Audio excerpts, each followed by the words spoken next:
No. Welcome everybody to the Sharpshooters Wrestling Podcast. I am Eric. The hater. I'm Lord Manny. Hey, hates! Ho ho! I'm Marcus, the grand finale. And that half of the face that you see in the screen, where you kind like he's not really lined up. That is the one and only, the Boo Boo Baron. Ryan is joining us because it was a request. What up to El Luchador in the chat? Pop pop. I don't know what that means. Pop, pop, Pop. So before we even start this show, we would like to let you guys know that this episode is brought to you by our very own store. That is the Sharpshooter store, where you can get your own swag to support the show and help us pay the bills in the house. That's at storefrontier.com/DSPN. Please visit that site. Please help us out, because then you too can own a piece of Sharpshooters merchandise and be a part of the show. And I must say, this is a very, very, very comfortable shirt.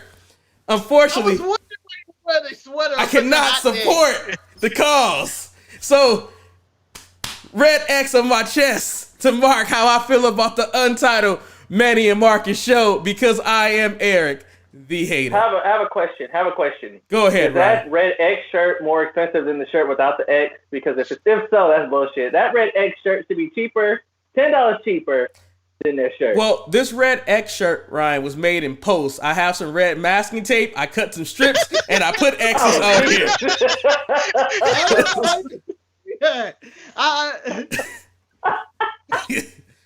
By the way, Ryan, can you move center to your screen? You are so far to the left and under your camera.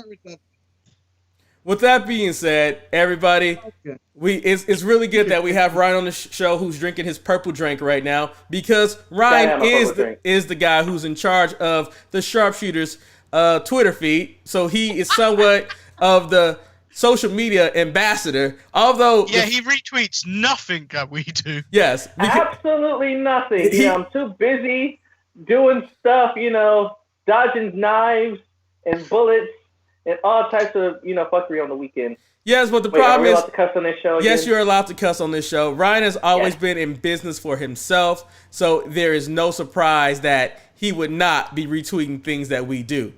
With that being said, there was a bit of controversy this week in professional wrestling in the social media world, because videos resurfaced of two people in two different companies, one being employed by AEW, another being employed by the WWE. It took place 17 years ago, where Excalibur... 17 years ago? That's what the number said. Excalibur, who is one of the commentators for AEW, and Kevin Owens, who is a performer for the WWE, decided to cut a promo on an independent wrestler. I knew the name before I started talking, but I don't remember. Human Tornado, yes. And they decided to use a few choice words, or just one choice word. It's the N word with the ER. They also used the thing to describe Mexicans. They call him a beaner. They call El Generico a beaner. With that being said, I did not watch this video because I didn't want to give any links. I would throw it to the guest of the show first, and the social media ambassador, Ryan. Ryan, what is your take on this whole scandal of the use of the N-word by Kevin Owens and El Generico? Well, I already knew about this stuff a long time ago. This is old news, these videos. And now they're trying to make a comeback. Like, I think El Generico and Kevin Steen at the time already apologized for this stuff. So this was, already known. So, and this was 17 years ago, so it had to be recorded on the flip phone, right? This has to be done on the flip phone. It has to be somebody's flip phone to get this. So to me, it's kind of a nothing story, because it's old as shit and it's already been talked about to death. So to me, it's nothing. It doesn't affect me at all. To Ryan's bad taste, but still. To Ryan's credit, Ryan is like the Donald Trump of this family. He takes a lot of credit and pretty makes small situations be bigger than what they really are. But to his credit, he did tell me about Excalibur saying the N-word before. Manny, I turn to you. Is this a non-story or is this a real story? Well, it's a non-story, but I feel like everyone's just out there to cancel people. And realistically, I was talking to Marcus earlier in the week in one of our pre-show meetings. Everyone's got skeletons in their closet. If you went digging, you've done something wrong that's worthy of you being cancelled. So, like, when everyone's pointing the finger, just remember what your mum told you. When you point at someone, there's 3 fingers pointing back at you. And as Manny told me before, that I don't remember shit for any episodes that we do. So technically, the only person I know that don't have any demons in their closet from the recording of this show is Manny. But I'm guaranteed that I've said something, and Marcus has said something over this period of recording this show that probably would get me canceled by somebody. Grand finale, I turn to you. How do you feel about, is this a story or a non-story? But when Manny was saying, when he was referencing your mom reference of point 3 fingers at you and all that, I thought he was going to say, I'll put you in this world, I'll take you out. And I don't know why. I don't know why I thought that was coming out. But with that being said, we all say bad stuff here and there. I believe this is a different situation than Hulk Hogan and, like a Linda Hogan situation, in which Hogan was in the privacy of his home in an unscripted, unperformed event, tell about how he don't want his daughters to rub against black men. That comes off as extremely racist. And he was using the N-word. He was saying nigga and all that. But with that being said, this is a different situation. This is a scripted show. This is like this. This is like me getting mad at the slave master from Roots or anybody in any civil rights movie about Martin Luther King or Malcolm X or whoever. The dirty racist cop that's in every hood movie. It'd be like me hating that guy for life. It'd be like Bernie Mac from Walking Dead. It's like I hate Merle. Or Bernie Mac in Don't Be a Menace when he hate Oprah Winfrey's gums because they so black. Like, it's a scripted show, but on the flip side, I would take more offense to them calling El Generico a beaner because, one, they know behind the scenes that he is white, and there was nobody the congregate that say this is okay. At least in the human tornado scenario, I'm assuming they talked it over with him. I'm assuming. And, they were like, oh, it's getting heat and buzz. And even I pitched a racist storyline and stuff. So I would be more offended by that you didn't have any representation going like, yeah, it's cool to call me a beaner. If anybody was offended about anything. I mean, I'm going to the situation. I mean, at the end of the day, they are actors playing a role. And on the indie scene, you're trying to get as much traction as you can. And I would say that saying that word would get you a lot of heat in so many ways. I don't agree with the cancel culture. I feel like it's ridiculous to want to cancel everybody who may disagree with you or who may made a mistake 17 years ago. That is a statute of limitations. If we're going to attack everybody who has said the N-word, we probably need to cancel J.K. Simmons, who is now in the Farmers Insurance commercials, because I will let you know, if I know a white supremacist, it was him, because he played Schillinger very well in Oz of HBO, because he was the best Nazi I knew. If anything, how did Randy Orton get a pass when he said it on a live stream? Also, and then also remember, Vince McMahon got a pass when he said the N-word. It wasn't the ER word to John Cena on TV. So it's you kind of pick and choose. I don't think Excalibur should lose his job. He was missing from commentating this week, which I found very interesting. And them trying that was to the funniest moment of the week. And then he ain't there. The social media police not there. Trying to drag that sound like Kevin Owens and things like that when he's been a champion for social change and justice. I just feel like, you know what? Yeah, it was a bad mistake, but I think that's another problem that takes place in the indies where you don't have that person that can say, hey, this is not a good idea to do this because it may come back to haunt us in the long run. And now, well, 17 years ago, there was probably a guy that was going like, yeah. Let's do that. It's possible. Yeah, also, 17 years ago, how many people were actually watching PWG? The same people who showed up to their shows, 500 people. Let me point out also, 17 years ago, they didn't have TV cameras in there. So as Ryan said, there was somebody with a flip phone getting this choppy video that decided they're going to release this video out there because PWG only released stuff on DVDs, I believe, back in the day. I'm not 100% They still release sure. stuff on DVDs. Okay. I mean, I've never drove to Reseda to go see a show. It just wasn't You something can't I get wanted. in if You won't be able wanted to get in. Okay. It's the same 500 people always there on their mailing list. You cannot get into the show. Oh. So even if they're in our backyard, PWG is locked out a certain community. Marcus, if they're in my backyard, I'm getting my shotgun. They're not having no matches in my backyard. No, not happening. But since we're since we're still talking about social media, that goes into another question that I have for you guys. Watching wrestling this week and seeing everything, I feel that professional wrestling is relying too much on social media, whether it be Twitter, Instagram, even YouTube, to try to promote their product that they're selling on TV instead of telling the stories on the television. I feel like this is hurting the product. I'm going to turn to Manny first. Manny, what is your take on this situation in the use of social media in the professional wrestling world? I don't necessarily feel like it's a problem because in 2020, you should be using all facets of media to try and get your name out there. And like now, with taking account of using social media, it gives people to continue talking about your product while the show's not on. But what needs to happen is more reference to it when it's on the show. Like NXT and WWE will do it. Like if stuff goes on online, you'll get the graphic saying this happened and this happened and this happened. Like you got this week with Gargano Regal. and it was Gargano and Strong who had the biggest Twitter beef going on because they were and it got put on TV, and then it also made you go back and look at it as well. So like that's the best part of using it. It pushes storylines, but you need to make reference to it. Whereas like AEW for me only made sense this week because I watched Being the Elite on Monday going into Wednesday, because it made a lot more sense of what was going on with the Dark Order and stuff like that. And that was never recapped on AEW. Now, Manny, I understand what you're saying, but I feel like with social media, it could be a double-edged sword for the simple reason that you're using it to promote your product, but these are also people who make mistakes. Let me give you an example of one of those mistakes. When the guy from Michael Bivens' tag team posted the winner of the match, and he spoiled the match between Adam Cole and Keith Lee. Or, for example, just so recent with on Monday Night Raw when Kairi Sane thanked the fans for all their support when she had just got beat down in the back by Bayley that cost her friend the title.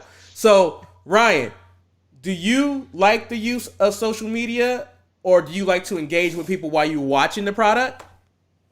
Here's my problem with social media and wrestling. It's like, okay, Adam Cole would say something to whoever, but he wouldn't be Adam Cole. He'll be his real name. And it was so like them blending in real life and their characters with what they're saying is kind of ridiculous and kind of unnecessary. I would prefer them to like, okay, post videos and them doing promos, whatever, not turning trigger fingers into Twitter fingers and do little comments like that. You know, I would prefer them to do little promos and stuff. The whole so-and-so texted this and he sent this to him and then he got his DMs and he did this and he did that. It doesn't do nothing for me. It doesn't get me hyped to watch a pay-per-view match. It doesn't get me hyped to watch a match. It just seems like something that really is possible that two assistants, as in the people's assistants, just type that out or have both their guys' phones. They're just texting each other doing this. That doesn't. No, I don't like that. Yeah, because it kind of takes away the credibility of if this person is really part of the Twitter, because you don't know if this is PR or if this is the real person. I'm coming to you, Grand Finale, to close things out. Your view on social media use in the world of professional wrestling. Well, my beef whole thing with this is not even just social media. It goes back to the old tradition of wrestling, of people trying to make wrestling real. And the wrestlers trying to keep kayfabe. And this 50-50 kayfabe they live. See? In which I'm going to post going to the supermarket and buying some Fruity Pebbles. But also, in the same Twitter feed, I'm going to be like, Damian Priest, I'm going to get you, fool. I'm going to beat your ass this week. And then he got to respond. And then you're also talking about, look at this, feeling cute, I'm going to take a picture. Like, 90% of it is stupid. You can't do this 50-50 kayfabe shit online. You should have a Twitter feed for your wrestler. Let's say Ryan say Adam Cole. I don't know why it's the only person that's coming up, even though, you know, him and Pat McAfee wasn't even on Twitter. Let's go with Adam Cole. and then you should have a whatever name for your personal life with your personal friends, and you do your shit. But it's also a medium where they just sell stuff. They're using social media to do all these sponsors and be social media influencers. So I see the benefit of getting that extra money from getting that influencer money. But like Ryan said, it don't get me hyped seeing somebody go, just wait a Tuesday when I get you. All right? And then I'm sorry to interrupt. They're like, You're not okay, sorry. you have like Alexa Bliss, you be cutting a promo on somebody, but what?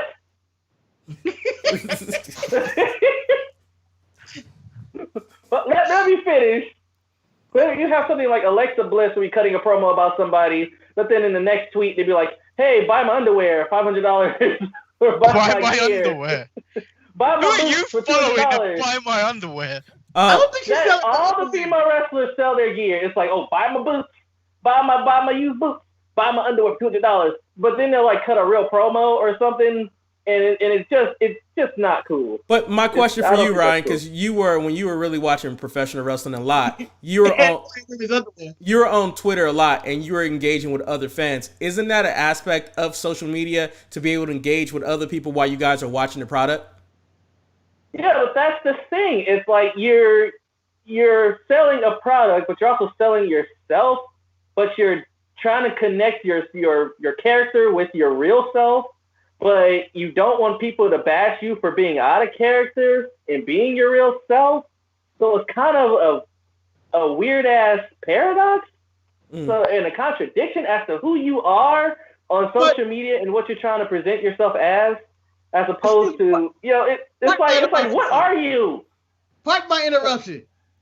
But this 50-50 kayfabe shit that they go through in the social media life and in wrestling. It is 50-50 life they live. Isn't that what some wrestling fans want? They want it to be real. Like, they want this shit to be real. They want to know, like, oh man, Adam Cole, I don't know why Adam Cole's the only that's popped in my name. Adam Cole and Kevin Owens really don't like each other, or Tommaso Ciampa and Randy Orton really don't like each other. Ooh, when they get in the ring, something may happen. He may shoot on them. This could be a shoot. Is this real? Like, so many times wrestling fans concern themselves on what's real and what's fake. It bothers my mind. For me, their Twitter arguments it'd be ridiculous in any other industry. If Bruce Willis were to text, he's dead. That's a bad example. Dear. Alan Rickman. Alan Rickman. Yeah, but he's dead. I'm going to use it anyway. So if Bruce Willis were to text Alan Rickman and say, I'm going to kill your ass for what you did to my family.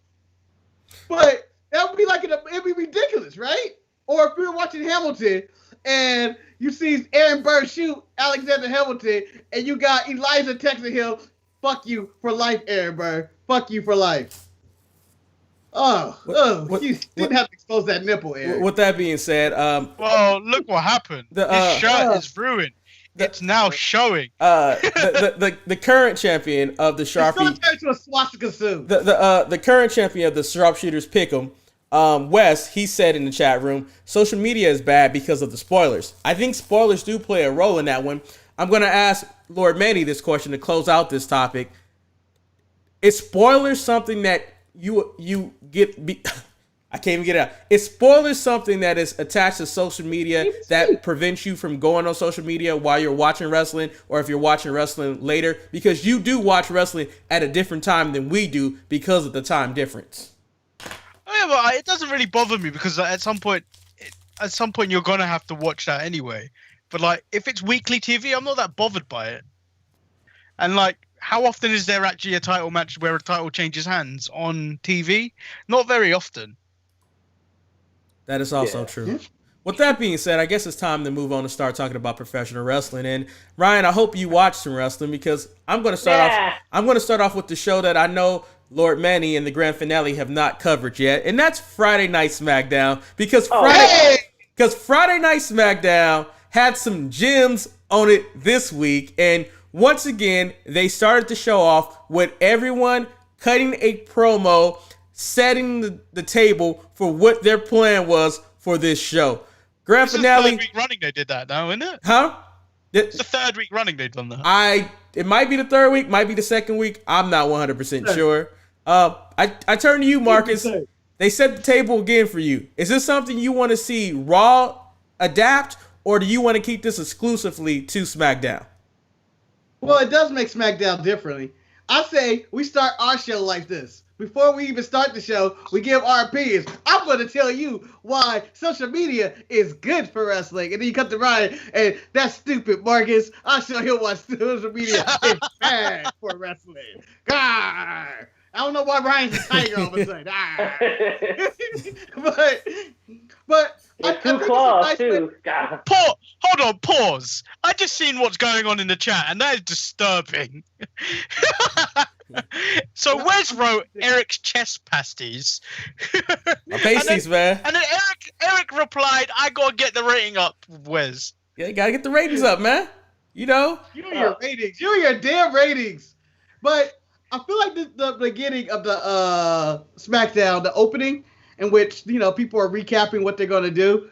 I'd rather have that sometimes than what, you know, you traditionally get is like someone in the ring 10 minutes talking about what they're gonna do tonight. Like what Randy Orton did tonight on Raw. Or you know, on Monday, he was like, hey, guys, I'm the greatest wrestler of all time. He spent 10 minutes and saw him going for the belt. And then it ends, and you're just waiting for him to go for the belt later in the night. But, you know, everybody gave their agenda. They looked like they had a booked show. So, you know, I was okay with it. I'm okay with it. The thing that I really enjoyed about it is that it went right into the Firefly Funhouse. And pretty much Bray said, until he gets what he wants, no one is safe. No one really knew what that meant, but it was just a simple line. And then the show ended with Alexa Bliss, who I felt was dressed to screw over Nikki Cross. But it became Alexa Bliss being abducted by the Fiend. Lord Manny, I turn to you. You have been championing the whereabouts and the well-being of Anna Jay. Are you going to make the hotline now for Alexa Bliss? Yeah, I don't hate her like you do. I don't hate Alexa Bliss like you do. I frequently do the... But if you paid close attention, I felt like this is just leading to Nikki Cross actually being Sister Abigail, because he gave her the mandible claw with the hurt glove. Normally he would use the heel glove, but he used the hurt glove. That's some detail to play. Ryan, Alexa Bliss, how do you feel about her? Are you worried about her well-being? I don't care about Alexa Bliss at all well-being, Eric. You know, I didn't really watch SmackDown. So, like, just to tell me that Alexa Bliss is in danger, you know, that kind of makes you kind of happy. So if she's gone, then she's gone. But if she's there, then I'm not going to be happy. That's my note. I mean, overall, I thought the match between...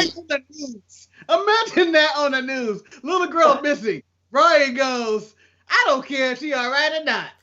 I really don't. I just remember I was watching the match between Nikki Cross and Bayley, and I thought it was a good match. And I even called Marcus up on the phone. I was like, Marcus, Alexa's about to screw Bayley tonight. And the next thing you know, they tried to cheat, and the referee caught them cheating. And then next thing you know, Bayley gets the win. Afterwards, Alexa comes to console Nikki. Nikki shoves her away, and then Bray Wyatt shows up. Marcus, you had to be happy in this situation because you've been clamoring for Sister Abigail to become Alexa for a long, long time. It's only been a week since Extreme Rules. I never considered that. Like a long, long time. You have the memory of a fly. It's only been 2 weeks at least. But my whole thing about this is that I enjoy the Mandy storyline is that Bray takes Nikki under the wing and leaves Alexa wayside, and she's dead. This was an attack on Braun Strowman, who is still dead and they swapping people. He has not been seen or heard from management. He is the current Universal Champion, but he's dead. But I thought this was a very shocking ending. Did not honestly see this coming. I was disappointed I was like, SmackDown ended like this? This was a show? I was pissed. And then Bray Wyatt came out there and he got her and he killed Alexa Bliss on national TV. And she deserved it. And the reason he did it is because he paid $400 to ask her out on Cameo, and she told him no. She told him no. I can't stand you. That man paid $400. Marcus, wasn't like I could have swore they were teasing the Alexa turning on Nikki Cross thing for like a year now. Like it's been like, are they just now alluding to that again? No, so what happened, Ryan, and you haven't been keeping up, it's kind of the same situation with Bailey and Sasha. It started to work, so it was like, well, we really can't split these ladies up right now because it's actually giving them some type of relevance in this situation. So, sometimes they got to pull that audible when the time comes. An audible that they did not pull was in the match between AJ Styles and Grand Metalik. AJ Styles went in there, made short work of Grand Metalik. My favorite part of the match, though, is when Lince Dorado is checking on Metalik after the loss. AJ looks like that he's leaving, but instead, he continues to beat down Lince Dorado. I appreciate the beat down. Marcus, you're nodding your head of approval. Did you agree with that? Goddamn right. Get him. Get the Lucha House Party. We already took out Kalisto. Now you got to take out the rest of them. By the way, Grand Metalik and AJ Styles had the match. I thought they would have had a really good match. Grand Metalik, the king of the ropes, deserves a little better, but you know how things are. But my whole thing is AJ reestablished that he is a heel because we were worried for a moment. We weren't sure. This week he reestablished by killing Lince Dorado, the cat. It's over. As Shinsuke Nakamura, meow. Now, moving on, Manny, I have a question for you. Later on the night, although Grand Metalik and Lince Dorado suffered a beatdown, they tried to get into the Champions Club with Nakamura and Cesaro, and they were rightfully denied entry. What the hell were they thinking? They should be focusing on trying to win matches instead of getting into the club. How did you feel about that? But even if I would still try and get into that club. Very elitist club, you see. It's a very elitist club. You can't try to enter the club after a beatdown. You just got beat up on TV. How do you try to enter a club? Who goes to the club after they got their ass beat? You let a man DDT your leg in the damn match. You cannot get into the club. He DDT'd your damn leg. You know, if you had their leg DDT in the past 2 years, nobody. You got your leg DDT. Marcus, you can't get in the club. Let me also point out to you, Marcus, one of the greatest songs of all time created was Regulators by Warren G and Nate Dogg. And he even pointed out that he had to switch his mind out of freak mode. Because, Marcus, you cannot be in ass-kicking mode and freak mode at the same time. Later on the night, though, there was a picture where it was a Champions Club because Sasha and Bailey showed up at the club where Nakamura was wearing his white shirt. Ryan. Yeah, why didn't they do that on TV? I don't know. That's what pissed me off the most because I was like, I needed them to be in that club with each other to show that other people got into the club. And Manny, I'm coming back to you with this question. Who club do you want to go to? Cesaro Nakamura's club or the Private Party Club, which is also the bar that Adam Page goes and drinks at too? See, if it meant hanging out with Adam Page and FTR, I'd probably go to that. But the elitist club of being a champion only makes me want to go there. Who's that? Jordan, Tiger, LeBron, and all the great champions are there. I mean, here's my question: after seeing the picture of Sasha, Bailey, Nakamura, Cesaro, do you think they should have took it with AJ as well, and they just form a group? They're the Champions Club. AJ already has the club going for him. He could just call them the Champions Club and they click. And they have all the belts. Had the club going for him. He ain't got no club anywhere. They go. They still cool in them streets. So, moving on to making money. My favorite thing was when the King Ransom was announced last week, and I was like, I can't wait for the King's Ransom. Who will answer the call from the King Corbins to take out the shoeless wearing Matt Riddle? When he came back there and talked to Shorty G, the first thing I said, wow. Oh my God. He might be trying to speak some sense into Shorty G. Secondly, maybe he could convince him to stop being called Shorty G. And then also he tried to clean up that he had no hate for Shorty G. He was just trying to motivate him. Right then and there, that reminded me of the $1 Million Man and Everybody Had a Price, because Shorty G accepted the call and he did the money symbol. Ryan, you probably didn't watch this, but do you like them erasing the feud that Shorty G had with Baron Corbin so he can try to make some money and become relevant on SmackDown? Well, Eric, I actually watched this with Marcus. This whole segment, Marcus called me a sociopath for suggesting that Shorty G should just attack Matt Riddle for really no reason, just to be on TV, because he ain't doing shit. Go out there, make yourself relevant, fuck up Matt Riddle, get some money, and have some fun. That's it. What else do you have to do if you're Shorty G? What do you have to do? You don't have to attack people. You don't have to attack people. This is wrestling. I was going, and this was the UFC, and you see that Mickey Gall is bored because he isn't doing anything, so I'm just going to attack John Jones because some guy put a bounty on him? I feel like that's the wrong decision in life. Well, Mickey Gall wouldn't do that because he just get fired. But in a world where you won't get fired, and you see the big dog walking around, and you're not on TV, you're not making no money, your name is Shorty G, you don't have a real name, you don't have a T-shirt, I don't think. Matt Riddle's sitting right there, looking all greasy. Oh, Jesus. Matt Riddle's there all greasy and shit. You fuck him up. Marcus, your whole logic is flawed right there. Given that we recorded a video last Thursday of you going through the entire AEW roster, which you can still watch if you subscribe to the Sharpshooters. You say you're willing to go through 17 people. So, they didn't have trouble with like the last 7. Like he's including the women. Like he's not gonna get tired. Like Marcus is not gonna get tired. Marcus, I don't even think you can get to this panel, me, Manny, and Ryan. I don't think you could without being tired. Just say it. I told you there were gaps in between where I could catch my breath. I could get through. Just look at the roster. Marcus, I don't believe nobody should have a hard time going through there. But back to Shorty G, Eric. Back to Shorty G. He did the right thing. And I don't want him to drop the Shorty G name now. Now he has to be Shorty G. Now he has to go all in on Shorty G. He has to become a whack lame SoundCloud rapper named Shorty G. And he could be a heel. Let him do this. Let him have something. I can see a whack rapper hanging around this king for the end of time, and I believe they'd be the best tag team on SmackDown other than the champions. Here's how you can flip this and not have him become a whack ass rapper. Shorty G could be the hit man. Like you think you got a problem? You call Shorty G. Raw, they got a problem with Dominic over there? Call Shorty G on his ass. Get him in the bag. What?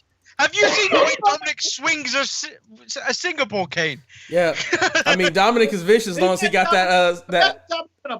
If he got that, hit him in the bag. I mean, the kendo stick by Dominic was pretty impressive. However, I thought WWE did drop the ball because, like, you found someone to answer the King's ransom, but the next thing you know, King Corbin has a meaningless match against Drew Gulak, and I didn't need that. I mean, the only reason why he had this match was to give the storyline that apparently Matt Riddle was trained to wrestle by Drew Gulak, which is, like, I guess is a nice tidbit, but when you're the King, you shouldn't have to work. That's why he has this bounty out. He should not have to have this match. Am I wrong or right, Manny? He had a match. When's the last time he had a match? Go ahead, Manny. I'm sorry. I don't remember the last time he had a match, but if you've got an open bounty already for someone's head, surely you can pay someone to wrestle for you if you saw your name on the card. Well, he doesn't have the money. I want him to do the job, and Shorty G goes, all right, I killed Matt Riddle. He's dead. He's never coming back. Okay? Where's my money? And I want Baron Corbin always to be like, man, I told you, as soon as they get through all these investments, I don't have the money on me. And like, he just keeps dodging them each week about paying him. And then he finally pay him. He hands him $20, and Shorty G goes, what was this? What is this? I killed a man. You gave me $20. Wait a minute. If Shorty G wrestles on behalf of King Corbin, does King Corbin get the pay window money or what? No, because I believe King Corbin has his own bounty of jewels and stuff to give to Chad Gable. Okay, King Corbin ain't got no money like that. He ain't never flexed no money like this. He is the king. However, when you're a king, you don't have to flex. Yeah. He ain't no YouTube child where he has to flex just to get views. But he is walking around. He's walking around in a wife beater in a robe. Okay, he got to flex something. Leather robe. That's a Gucci robe, all right. But we're speaking of. What has WWE done to Sheamus? Because he just looks like a pikey right now, or a gypsy. Manny, I was gonna bring Sheamus up. This is the one thing that I felt that WWE did right with the placement of the show, because Manny, who's his chimney sweep style with the suspenders, wife beater, and a derby hat. I'm not really sure what's going on, 1930 Sheamus. but he decided to cut a promo, and he talked about the errors in his ways of how he made a mistake. He should have never had the match inside of a bar, because that bar gave Jeff Hardy superpowers that he was not prepared for. But he's sick of Jeff Hardy. He's moving on. And I'm so happy they placed this after Corbin went and talked to Shorty G about the bounty, because if you just heard Sheamus say that he was sick of messing with Jeff Hardy, if you were King Corbin, wouldn't you go to Sheamus to get rid of your Matt Riddle problem? Because that's what I would do. Right, Manny? What? Manny was looking at the chat. Ryan, you heard the question. Wouldn't you go out and procure Sheamus' service over Shorty G if he was made available? Well, they both are not winning. I mean, it's like, but who are you gonna go? The young guy who's like, 24, looking to make a name for himself or whatever, or old ass Sheamus who's on his way out, who got pissed on him. No, I'm going with Shorty G. I don't need Sheamus. Have you not seen Sheamus? Wait, hold on. So if you're about to put a hit out on someone, and you definitely want the guy stripped off the universe, you would call Shorty G over Sheamus. Yes, because no one would see it coming. You're dumb. You're dumb. No one would see it coming. I'm putting, like I said, Shorty G can hit people in the back. That's all he got to do. Come up from behind and get him. That could be his gimmick. He got head on, he's weak, but from the back, you never see him coming. Well, hold on, Ryan. If Shorty G were to hit somebody from the back, okay, let's just do physics. Shorty G hits me in the back. I turn around and I go, I'm not gonna go, oh shit, it's Shorty G. If Sheamus were to hit me in the back, I go, oh shit. I'm not getting up. Okay, Shorty G might need some weapons. He might need some weapons. He might need some stuff. But who would you rather meet in an alley? Shorty G, tiny ass Shorty G in the dark alley at 2 in the morning, or white ass Sheamus? What scares you more? If I saw Sheamus in the alley, I'm not even going down that alley. Yeah, if I saw Shorty G, I fancy my chances. Yeah, Sheamus, I'm not. He's a no-go. And as going back to the Drew Gulak King Corbin match, I will agree with Wes in the chat room when he said that his tights did have a vague familiarness to the Confederate flag. When I was looking at it, I was like, oh, look at them stars. And Lord Manny, Lord Manny, because you are the commissioner of the Sharpshooters title, the chat also would like to know who and when will Wes defend his championship of the Sharpshooters title. Well, I believe you overruled me with the once a week weekly title. It was bouncing around. We've had because nobody could retain that title. Exactly. So the next time the title will be defended will be the weekend of TakeOver Triple X and SummerSlam. All right, that's a good weekend to have. So I've been away for a while, but I heard the concept of this. So to get this title, you got to gamble on wrestling. Pretty much. this is the lowest thing I have ever heard of. Gambling on wrestling. Excuse me, sir. There's no money here. There's no money here. You can't call it gambling if no money is being spent. There's something worth more than money. A title. A title. It's actually. You mean a PNG? It's a graphic PNG, that man. goes on the screen. It's a PNG. Yes, a title. And underneath there, like my name would say my name without a title. If they're the champion, it'll be like, champion underneath the name, Hall of Famer, something.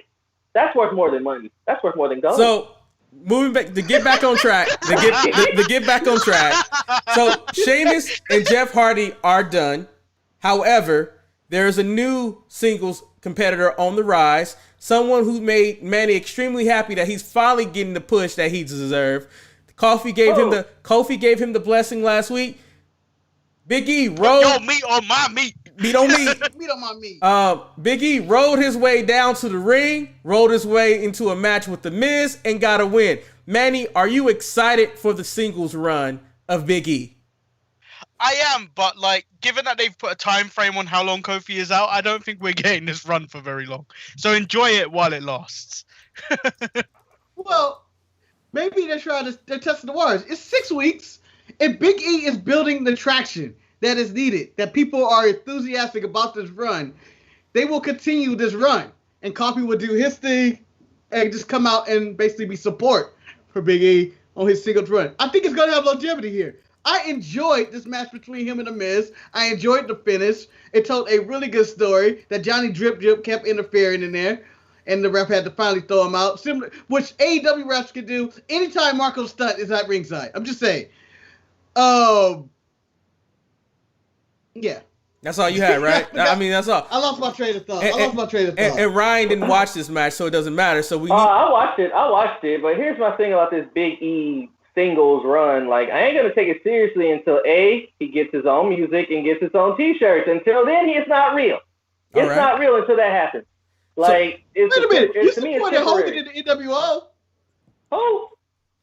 Like, people can have singles runs in factions. Hogan, AJ in the Bullet Club, Bobby Roode in the Main Event Mafia. I don't even think he was in there. But I'm just saying, people have singles runs in factions. First of all, during the 90s, I never supported Hogan in NWO. I was a WWE fanboy. Second, liar. Everybody supported Hogan back then. No. I was on D-Generation X side. Remember, I was in there. I was with those boys. But yeah, I ain't gonna take his run seriously until he gets the proper singles push, as in he gets his own music, his own promos, his own unis, his own merchandise, his own everything. And him tumbling down like he did, like he was basically alone, New Day, does not like show me anything that he's going to be a top guy for long. He's just probably just filling in and doing some stuff. Besides, when you got Keith Lee waiting, nah. Oh well, I mean, I think in this situation, if Big E goes back to his angry black man gimmick, I think he's more profitable than Keith Lee. No, he's not.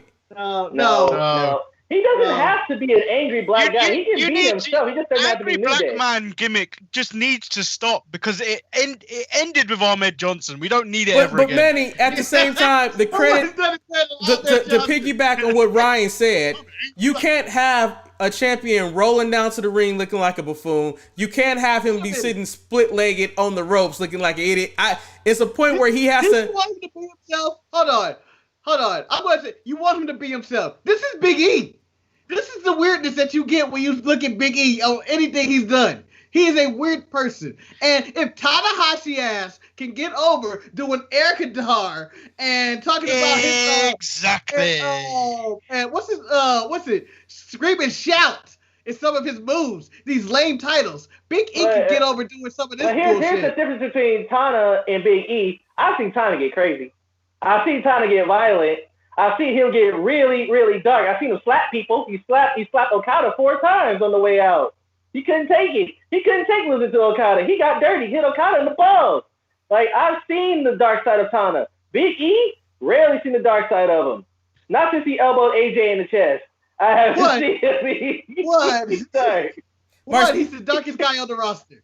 And therefore, you're seeing the dark side of Big E. And Marcus, R-Truth is the darkest guy on the roster. Ryan is right in that situation. And Marcus, I would point out that you didn't even remember that Big E won the Intercontinental titles last week, Marcus.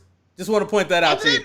He didn't win it last week. I mean, he has won. I said Marcus didn't remember last week that Big E has won the Intercontinental title. But he didn't know who he was back then. He was just coming back from that 5-count stuff from NXT. They stripped all that away from him. He was just nothing. He was just a guy who with muscles who was undersized. He's like Brian Cage back then. Now he's a full-fledged human being. He's a human being, goddammit. Anyway, so moving on to human being before. What I like to call the All Lives Matter versus Black Lives Matter. It is not a stereotype gimmick. I'm just saying, not that Big E needs to be angry.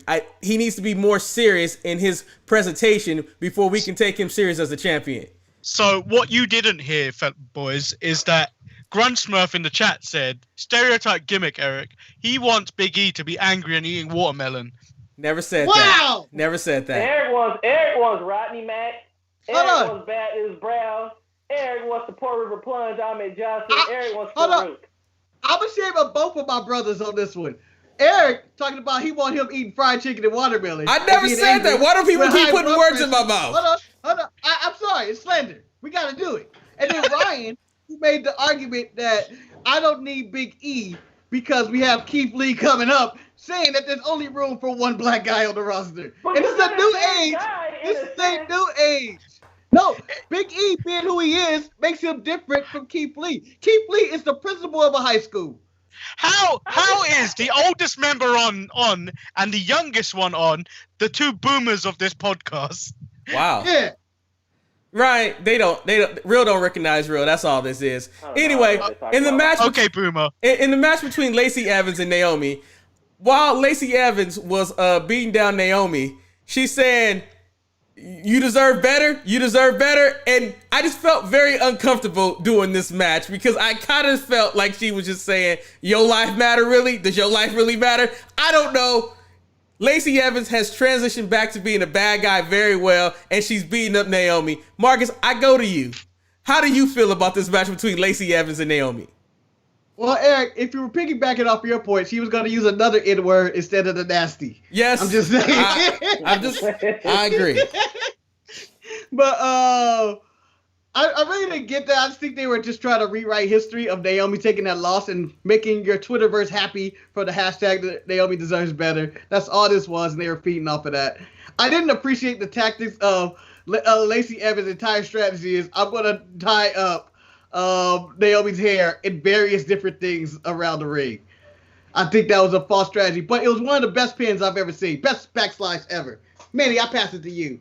So, the internet has told me, and various other TV shows, that you should not touch a black woman's hair. Lacey Evans has touched her hair numerous times, and she did not get angry. So does that mean anyone can touch her hair? Well, No, it's kind of a... Okay, you don't touch a black woman's fake hair. Her real hair's fine. Like, I feel like the opposite. It depends on the black woman. But, Because Naomi didn't seem remotely angry that this any of this was happening. I know the exact spot that Manny is talking about when she put the braids underneath the steel steps, and I was expecting Naomi to go aggro crazy because, of course, you don't touch the hair. And then Naomi really didn't have that second gear, and she ends up winning by a fluke win. She wasn't the MVP of SmackDown. Will be the next segment. That was skill. You saw the split that she did in that backslide. No one's ever did a backslide split. That was a move. So I ask you, after this match, does Naomi deserve better? Nope. Nope. I'll take that to the grave. Let me point out someone who does deserve better might be one of the most pettiest individuals in the female locker room, and that is my girl who I ride and die with all day, all night. She got Mandy Rose's ass. Got her ass real good. They came. I got your ass, baby. They came back thinking, Mandy and Big Otis and even Tucker came back thinking that they was gonna get and have a good time. But Sonya Deville waiting in the dark, like Dexter Loomis said, not today. Right when Mandy Rose was trying to tell Otis about how his dessert was gonna be some peach with some whipped cream and stuff like that, and his ass was thinking about food, but she was thinking about something else. Also, let's point out they hadn't been on a date since they've been on TV, so they only date on TV. Sonya Deville said, "What have they been doing?" I don't know. Sonya Deville said, bitch, and when she hit her with that right hand, proceeded to cut her hair and put makeup all over her face. It was a celebration for me that Sonya Deville has arrived. Marcus, I turn to you. Did you appreciate... Why everybody in Rival beating up a white woman first for you? You're sick. That's what it is. That image. Sonya Deville had it. Hello and goodbye. I enjoyed every aspect of this beatdown. Marcus, what about yourself? Yeah, I really enjoyed this beatdown, and I want to say that this beatdown was justified. It was justified. Her and Otis about to do some freaky shit in some room. And this is the Performance Center. This is the age of COVID. We don't need their bodily fluids all over the place. They planned on eating peaches and chocolates all over Mandy Rose's body. It sounded like some freaky shit was going to happen. And Sonya Deville was the locker room savior in the back who heard this and said, not in my PC. So she went behind Mandy and she beat her ass. And then my favorite moment of the week. Man, Sonya Deville confused on what she's going to do next. She grabs hair clippers. She grabs the hair clippers and goes, yeah, that's it. The officials and Fat Daddy Adam Pearce show up. And she threatens to cut them with the hair clippers. And they all go, ooh. This was a scene out of a barbershop. This was a mess. Ryan, go ahead. I got one more thing. Here's where I find the flaws in WWE and all the wrestling. It's the people they decide to break up. The backstage hands. Mandy Rose getting her hair cut off is a misdemeanor crime compared to Bray Wyatt intentionally raping a woman in the ring with his fingers in her mouth. I'm just saying, someone should have been out there to break that up. Mark, they not trying to fuck with the Fiend. Ryan, Sonya Deville with the Clippers. Are you backing up? You deal with nasties all day. Has hair clippers ever been used against you to try to make you stop them from stopping them? No, I've had scissors used against me on here. They tried to chop my thumb off, but that was a nasty one. But no, not the hair clippers, no. But Marcus, why? So Otis and Mandy gonna do some freaky shit. Why would anybody at PC care what they gonna do in their room? Are they all sharing rooms at the PC? Are they living on bunk beds and shit? Like, what is it? At a PC? The PC is not that big. The PC is not an arena, Ryan. It is a kind of like a warehouse. You can't have pieces You ain't fucking in my PC. That's all I'm saying. It needs to be sterilized. We can't have Otis leaving his blue collar jizz all over the place. Okay? What would I have to do? What do I have to do with fuck in your bubble, Marcus? What do I have to do? Hold on. I can't fuck in your bubble. What, I gotta go in the shower? Where can I fuck in this bubble? I'm just saying, you can't do that. They could have not shown up and did what they were going to do. And you know it's going to be even more disgusting because you knew Tucker Knight was around too. You knew he was going to be cocking and watching. What the fuck you gonna watch? That's all he's been doing for the past 6 months. You know? As I call him Tucker Knight. Well, one of my favorite things about the whole segment was that you see Tucker Knight trying to tell Otis, as Otis is caring about his well-being of his peach. And Otis like, you hear Miz and Morrison talking shit over there? Do you hear them talking shit? Manny, this is translating to a match. Did you like that little extra bit of seasoning of adding the Miz and Morrison to this whole backstage segment? Well, I've watched some reviews of this already online, and people are already like down on it because like something serious is happening in the background, and then these two are joking about it. But like, I would probably be doing that. I'd be laughing straight away as it happened. And as I said on this, and as I've said on this podcast numerous times, if you fuck with Sonya, she gonna put it on you. Yeah, I mean, the whole thing about it, world stars, and we all agree, I think, on this show, that I would prefer to push Sonya Deville over Mandy Rose, but I don't even think Mandy Rose is getting pushed. But you know what? No, she was pushed to the side. Put the hands on her. So as before we transition to our next show that we're going to talk about, the current Sharpshooters champion, Pick'em champion, Wes had a question in the chat. He said, what gimmicks need the crowd, and will they last until the crowd returns? Ryan, I turn to you first. Which wrestler do you feel needs the crowd to feed off of to get their character over? Well, I was watching AEW, and Orange Cassidy out the crowd is just like, it just falls flat. It's just bad to me. And I like Orange Cassidy, but it's just feels awkward when he's doing this stuff and everybody's all quiet. All right. It's like that's my crowd person. Ryan has take Orange Cassidy. Lord Manny, I turn to you. Who needs the crowd to get their character over? Any face that needs to amp up the crowd to get them over, like ones that aren't really that over at the moment. Like I feel like the Lucha House Party need the crowd more than anyone. So Ryan takes Orange Cassidy. Ryan takes Orange Cassidy, and Manny has selected the Lucha House Party. I look forward to hearing who the grand finale selects. Who needs the crowd to get over? Well, it's several. I believe you only Braun get Strowman one. definitely- You only get one. No, I refuse to pick him. I'm going with Braun Strowman needs the crowd. He's nothing without that crowd of people just looking and going like, that's a big man running over people. Or the awe or him hyping people up. I feel like he's the most desperate person that need the crowd. Since he's been on every SmackDown show, he's been the most lamest character on any wrestling show. Absolutely. I'm gonna stay in the SmackDown realm with my pick, and we talked about her earlier. I feel that no one really knows what the glow is, but when the crowd is there, we all feel it because everyone is jumping around with the neon lights, and she's the ultimate hype queen. I'm going with Naomi needs the crowd to get over. That is my pick. Hot take, Eric. I got a hot take. No one else needs the crowd. Chris Jericho. I feel like without the crowd, Chris Jericho is pretty boring to me. I was watching it. I was like, he really needs the audience and to play off of and all that stuff. Without it, he's pretty basic. Someone who doesn't need the crowd and someone who made big proclamations this week on Monday, that was the Viper himself, Randy Orton. Randy Orton came down to the ring. He laid out his resume and he said, Drew McIntyre, I'm coming for your ass. He did not use those exact words, but that's what he meant in that situation. He said, Drew McIntyre, you were the chosen one, but you chose to get your ass fired. I want my belt. I want my belt, and that's who I am. I feel like that was paraphrased. It was, but I felt that my paraphrasing was solid. The way you said that, if Randy Orton would have said the same thing like that, I would say that's why he got the pass on saying nigga on social media. He's the blackest wrestler in wrestling at that point.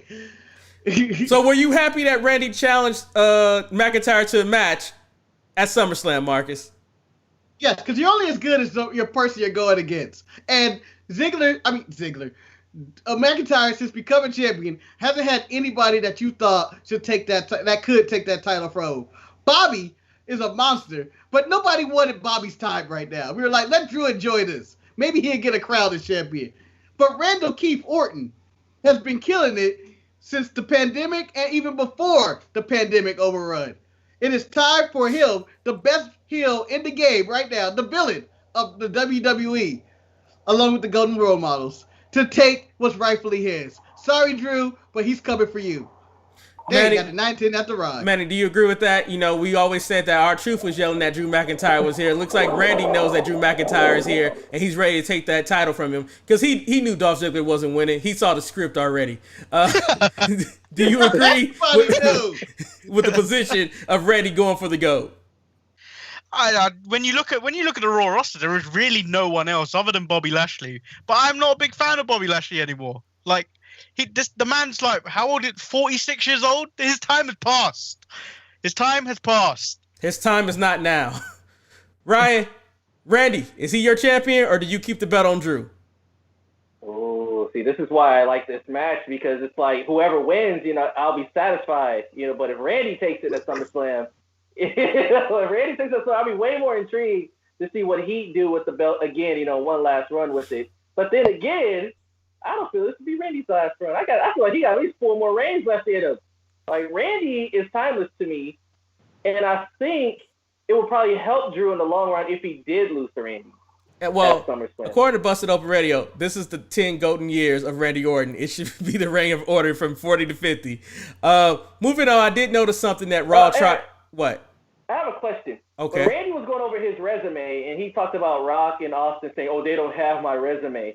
Is that necessarily a good thing or a bad thing that they don't have his resume? Well, Randy can technically say, hey, I worked on the first floor all the way up to the 23rd floor. But with Austin and the Rock, you can say, yeah, I've been on the 23rd floor. We were there for like 8 years and we dipped. See, Randy got bodies because you can start talking about the people that he beat in the ring, or you can talk about the people that he slept in the back with. I just don't think we want to bring up Randy's past in this situation. I think. Can I talk about wrestling resumes? It's the stupidest thing wrestlers bring up. Everybody has beaten everybody. At some point, Rey Mysterio goes, have you seen my resume? I beat Kurt Angle. Oh, The Rock. He's going to list off random people he's beaten. But Also, you have lost to those people. It's not like you beat them and that was the end. You've lost to all these people a million times. Well, someone had asked in the mid-card mess this week, did you feel that Randy Orton has surpassed Bret Hart? For me, it was hands down. Randy Orton has surpassed Bret Hart, in my opinion. Did you guys all agree with this, or are you guys supporting Bret Hart as being better than Randy Orton? Eric, I don't. You had already said yeah, Ryan. Anymore. Yeah, I don't rate Bret Hart that high anymore, man. It's like when I look at what Bret did from 1993 to 1997. He's like, making up. I'm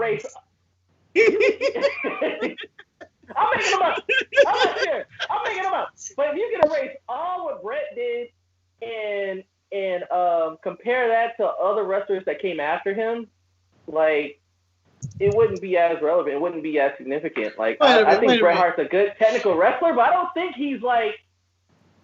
wrestling would be lost without him if he didn't exist. Hold on, wait a minute. Wait a goddamn minute.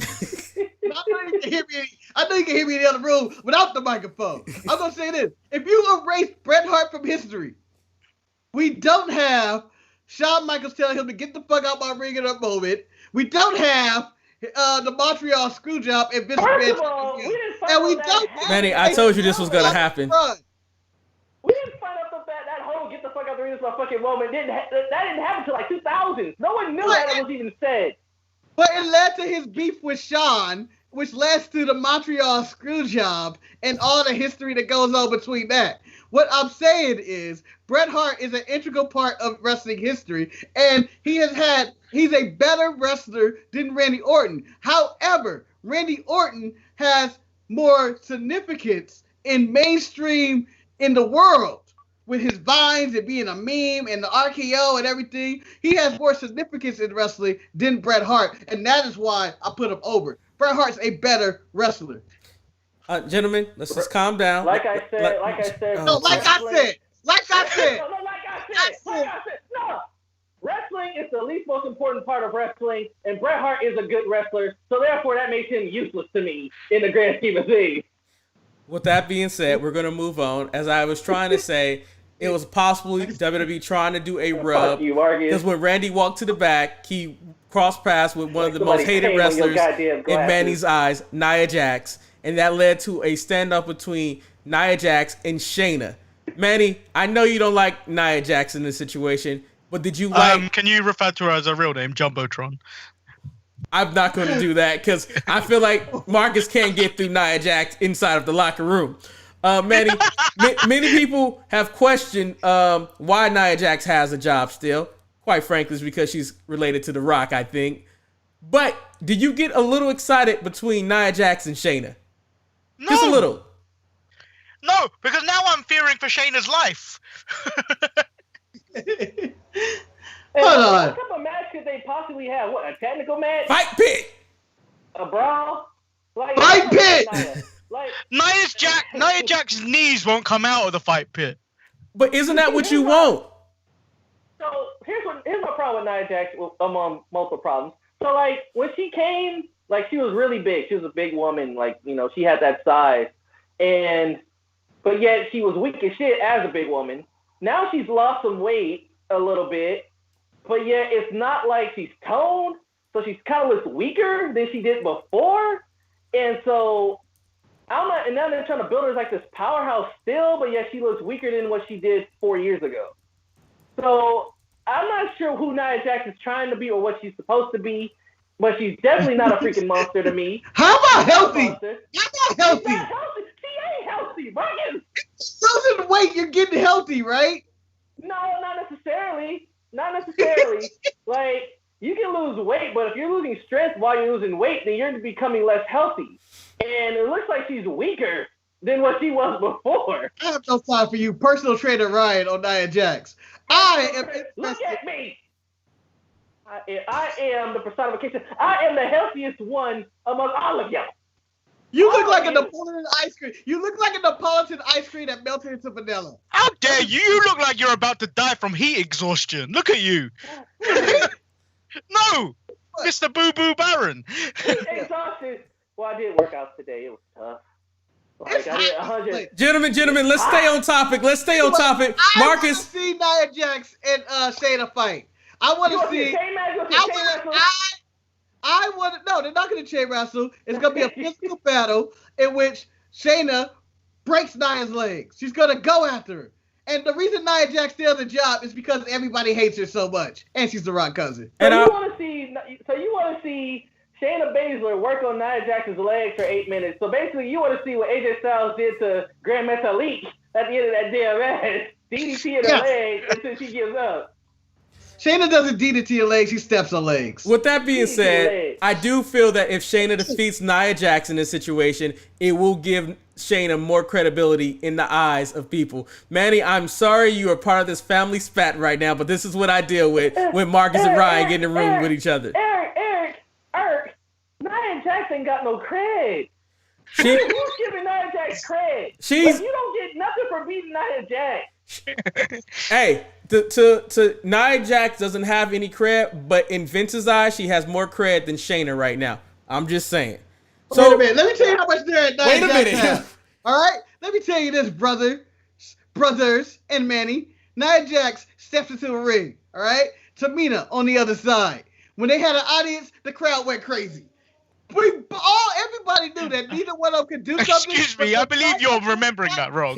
You and Wes went crazy. The sight of them staring each other down had the entire arena on their seat. That's what Nia Jax brings. Crowd going crazy for Tamina. This has never happened. Not in this universe or any other multiverse.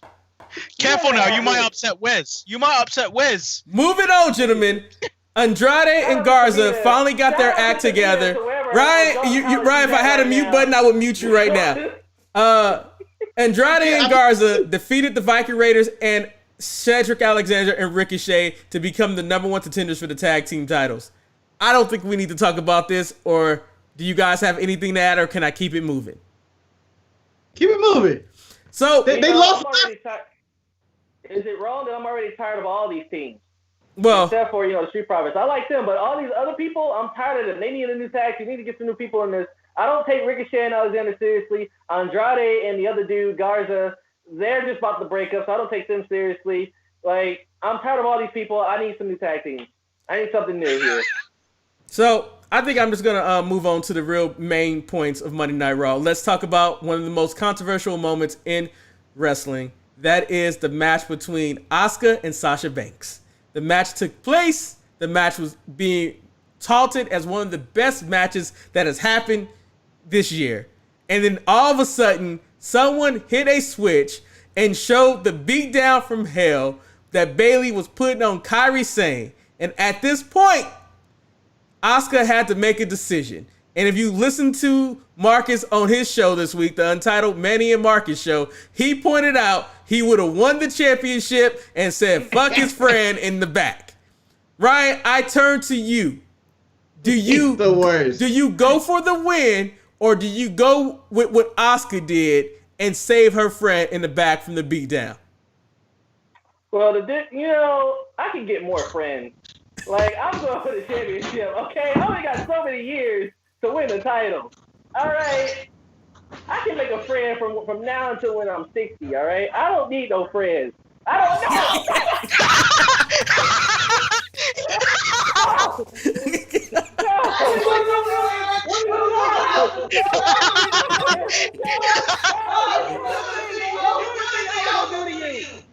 But Eric, you're not even doing nothing to save them. Manny, Eric, what kind of brother are you? Manny, I thought Ryan was agreeing with Marcus in this situation. Why did he beat him down? I was going to prove my point. I don't think you would have agreed. That was for you. Just saying, you wouldn't go save his life. You're going to finish the show. I ain't saving you. I got another brother. I ain't saving you. I might save Mikel Arteta, because that's my dog. I'm loyal to him. But I ain't saving him. I'm getting that title. I'm getting that ship. I'm getting that trophy. I'm getting that ring. Ain't nothing getting in my way of greatness and glory or my legacy. Okay? Manny. Take a little punches. A few punches. Take the punches. Manny, me and you, I think we would went and saved our friend in this situation. I think both of us agree. We're the bigger people. You can win that title later, but you might not never get Kairi Sane back. You gotta remember who's holding that championship belt. The woman that can't hold a championship belt longer than 30 days. That's Sasha Banks. Yeah. That's what I'm counting on. So it means you let her win and then you take it back in 2 days later. But I thought this was like her last chance to get that from Sasha. No, it was no stipulation. No, like it was that. no stipulation like that. Maybe. But might be a little weird after. it was very dramatic, though. I would say, but according to WWE storylines, Bayley either ended Kairi Sane's career or killed her. And that would be the third person that died this year on WWE, or the fourth if you count Braun Strowman's missing body. The fourth person that died. That's how they did to treat it. And I didn't believe that she did it. Asuka had her in the Asuka lock. She had her ready to go. It was 2 more seconds. Banks would have tapped out in 3 seconds. Backstage management could have handled that. Well, they weren't there. For some reason, they weren't there this week. You know why they weren't there, Mandy? Rose? Mandy. If they saved Mandy Rose, why aren't they saving Kairi Sane? For the simple reason they could not save Kairi because they were still dealing with what happened earlier in the fallout between Seth Rollins, Buddy Murphy, Aleister Black, and Dominic. So you're saying all the backstage officials were out of breath? Yes, because remember, they were still tending to the fact that, Dominic came onto their show. He is not licensed to wrestle in the Performance Center. He was there as a guest, but he has decided to go crazy and attack the entire roster with a kendo stick. Not to mention that Buddy Murphy did the ultimate sacrifice and finally became initiated in the eyes of Seth Rollins when he took the eye of Aleister Black. He took the eye on the step. Seth looked Buddy in the eye and said, "Hey." Since we're skipping ahead, while that whole we're going backwards. We're going backwards. Like 80 people out there watching this happen. 80 referees watching Aleister lose his eye. They're all just standing there looking at this. They let Buddy Murphy and Seth Rollins have a full-fledged 5-minute conversation while this is happening. They couldn't just pull Aleister to the side. Hey, let's get him out. They let it happen. So if they're gonna let that happen, they're gonna let Kairi Sane get her ass beat. Well, okay. My favorite part about it happening was that not only did Buddy Murphy take out the eye of Aleister Black, he even had a chance later on the night to go to the pay window when he whipped Humberto Carrillo's ass. I love the fact that you can take somebody's eyes out and still have a match. Suspended. First of all, Humberto Carrillo is a piece of shit. For the last 3 weeks, you had Humberto Carrillo coming out every week trying to defend Rey Mysterio's honor. Where the fuck was he this week? Yeah, he was getting ready for his match, man. Wasn't he too busy greasing up his hair? He respects Aleister. He respects Rey Mysterio. He don't give a damn about Aleister Black. Aleister Black threw himself into this feud, all right? This was a Latinos only feud that Aleister Black threw himself in there. Just because you're with Selena don't mean you're one of us, all right? So you lose an eye. You lose an eye because we're racist. And on top of that, unfortunately, Dominic could not recover quick enough. But he did finally, after Aleister lost that eye, he came back with the kendo stick. Marcus, I asked this question for you.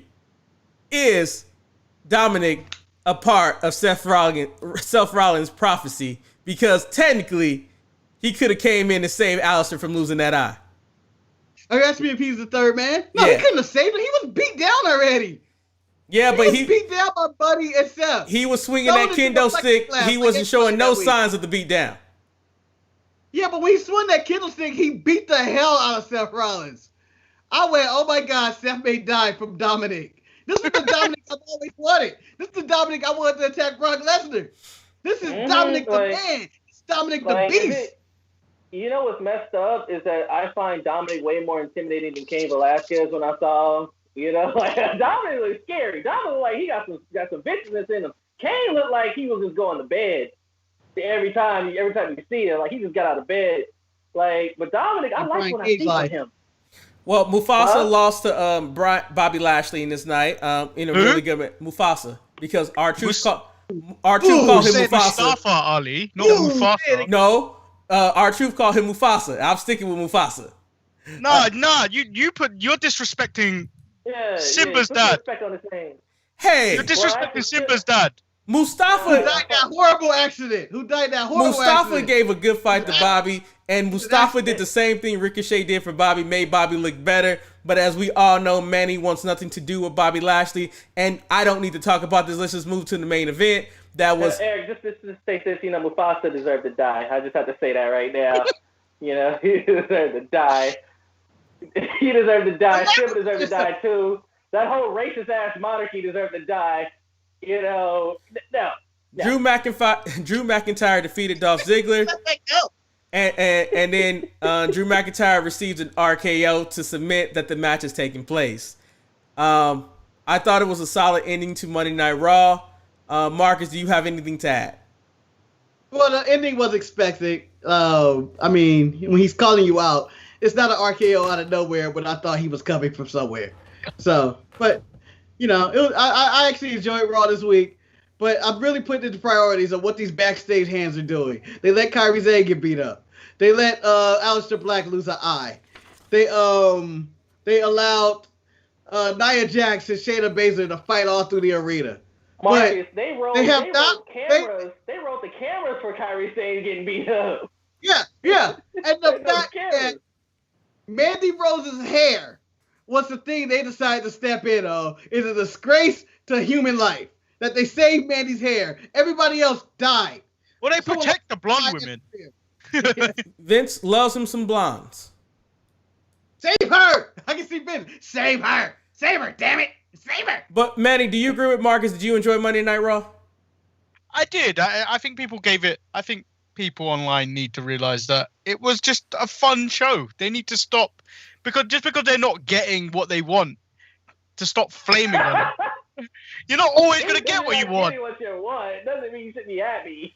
I think the thing about it though, and I understand what Manny's saying, because like people really were harping on the ending between Asuka and Sasha Banks, but guess what?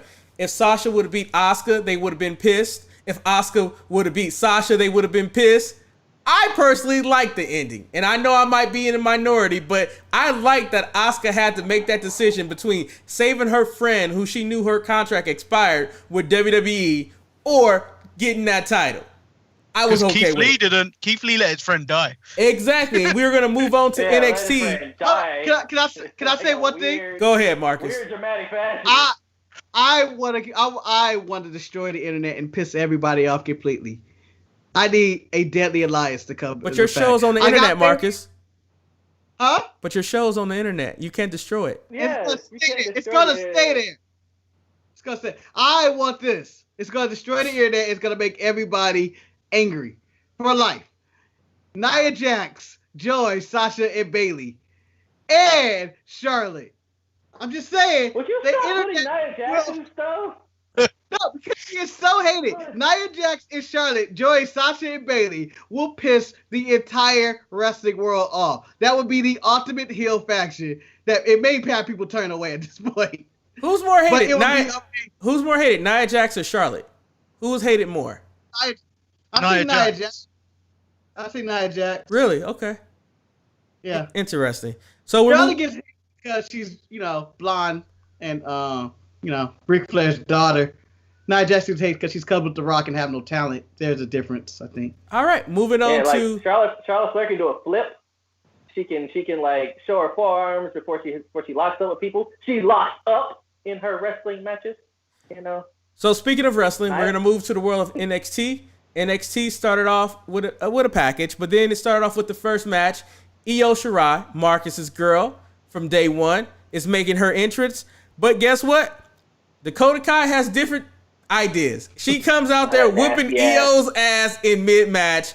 The next thing you know, we have the Io Shirai, Tegan Nox tag team match going against Dakota Kai and Candice LeRae. I think we knew that the faces were going to win in this match, and we knew LeRae was going to take the pin. But I asked you, Marcus, even knowing the outcome, did you still enjoy the match? I did, and I was happy with the results of the match. It was a really good match, a lot of good energy, and it was happening at the same time as that clusterfuck tag match on AEW, in which I don't know what the hell's going on there. These women were competent, they did their job, and it was exciting, and it set up seeds for later. And the cinematography of EO and Tegan Celebrate, and you see Dakota Kai scowling in the back, just scowling, going, "Ooh, I hate you so much." It was very dramatic television. Going into the chat room, Manny has posted a hashtag, Candace deserves better. Manny, would you like to explain your hashtag? Oh, man, that's all lives matter. Oh, shit. Candace don't deserve shit. She's a liar. Wait, Ryan. Excuse me. This is Manny's time. At Home with the Garganos promos were spectacular for us because we wanted to see what she was cooking every week. First it was dry chicken, and then it was something else, something slimy. I want that to happen more. The fact that them two were you on this... her in the kitchen. You were her in the kitchen. Where she belongs. Where she belongs.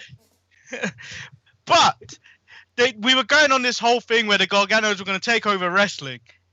And then that's just now been pushed aside, like nothing else is happening anymore. Ryan, did you actually? It came to the conclusion about the Garganos, and that I don't think I can make money with the Garganos as winning all these belts and going on this quest they're doing. It's just not the right. It's not the right picture right now. Like, there's no. Wait, who they go fight with? Karrion Kross, Keith Lee right now. The women EO is locked up.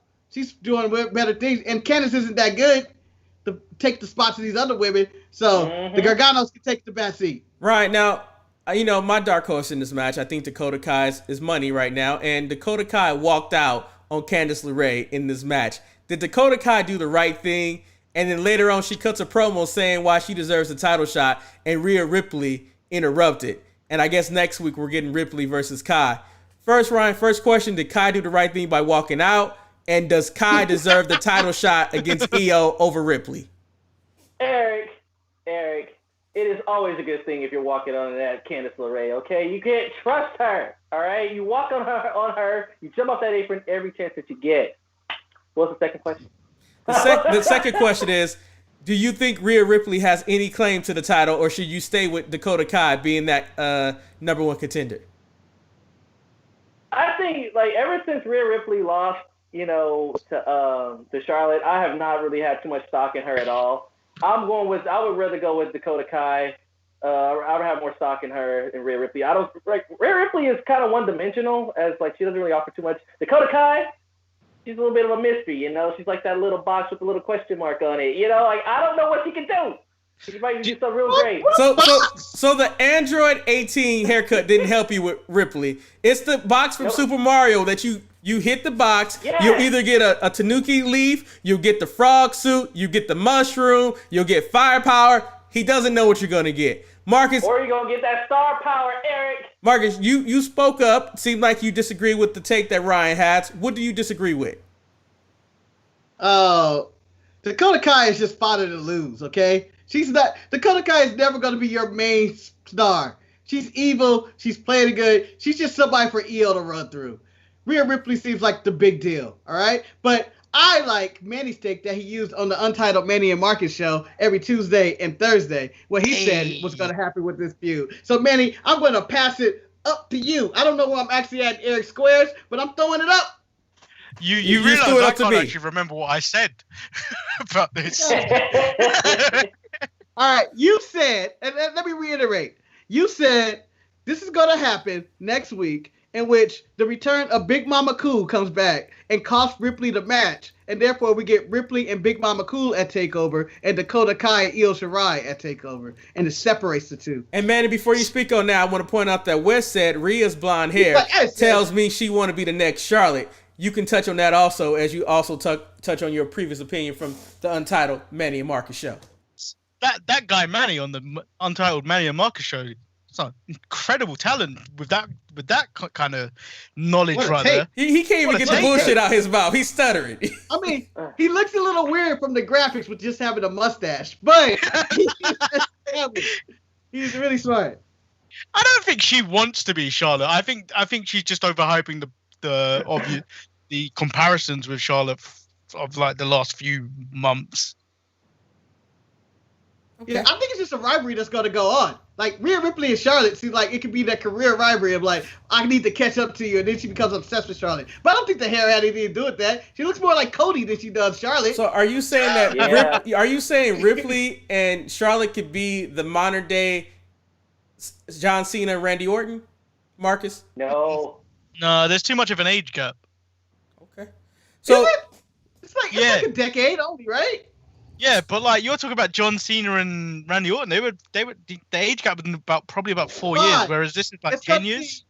It's gonna be Bruno Sammartino versus, oh my God, I'm blanking on his name. Oh, Huggy Bear. Wrestlers you bringing Larry up. Zbyszko. Yeah, right. Larry Wrestlers? Zbyszko. Larry No. Zbyszko. let me just stay in the current times. White wrestling. So inside of the next match on NXT was Johnny Gargano versus Roderick Strong. This whole match was based off of their Twitter beef of blaming each other for losing to Big Boy himself, Bronson Reed. The premise of this match is hilarious, but at the end of the day, Roderick Strong never wins. Gargano went over. Does anybody have anything else to say about that? So to settle who's right and who's wrong, they have to fight. How is that? How is that the proper way to end the argument? Well, if you lose like Roderick did, you have to shut your mouth up. And then on top of that, Roderick had other business to keep him focused because Kyle O'Reilly showed back up and the boys and the bands was back together. But we'll talk about that a little bit later because we need to go to the next match. Why is this this is the second time you said this, Wes. It's just a dad joke you're doing, Rick Strong.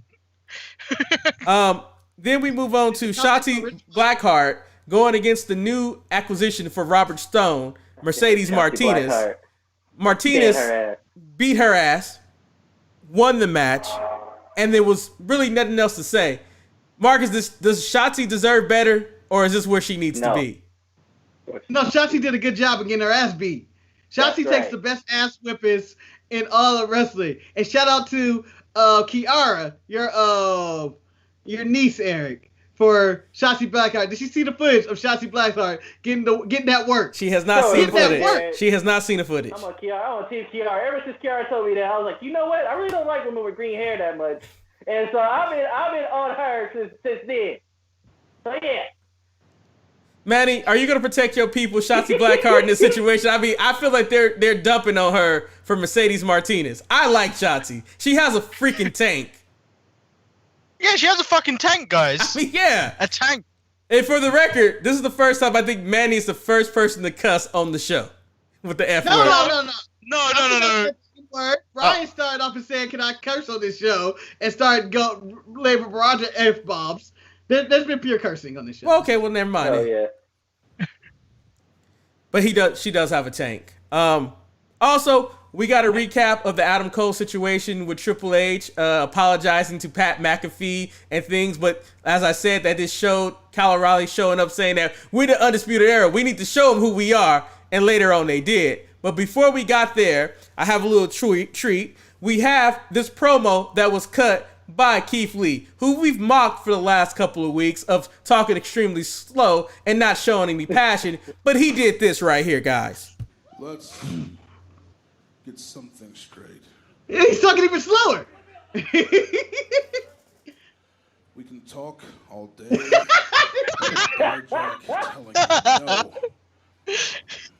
I'm telling you, like I told Marty, this is the high school principal speech. The reality is, He's trying to motivate the kids. Are we on mute? Did you 2 times? Man, and he's going to be just fine. On the other hand, Got on David and shit. Have you slowed this down on purpose? No, I have not. This is what he sounded I like. don't remember being this slow. It was. the sound of sand is the sound of a clock. What the fuck? Is this real? Is this the same one I heard? This doesn't sound like the same one I heard. Clearly, I did not slow this down. a point Is this the that same you one he cut want the my ring? attention, that you want this championship, and you've done so much extra bullshit. Oh, bullshit. Oh shit! The The teacher's principal just mercy. cursed. The principal cursed. Ooh.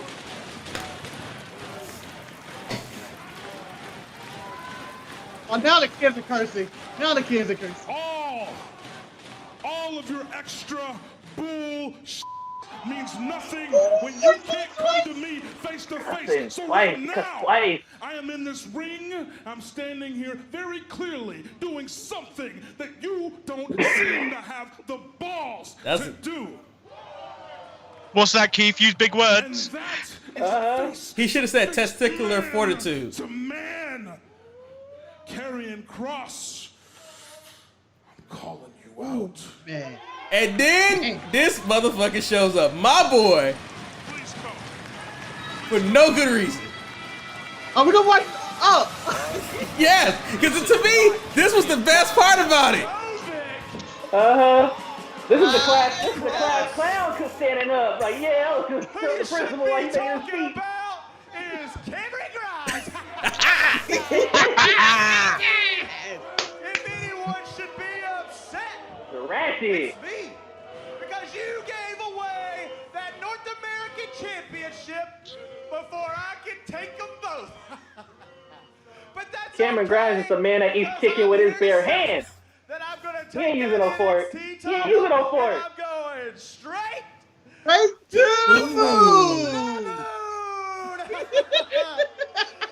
Keith, can you not hear me, Keith? Keith, won't you look me in the eyes? Keith, can you not hear? Keith. First of all, everyone accusing me of trying to slow down. Sound like Keith murdered him. He did. You can't hear me?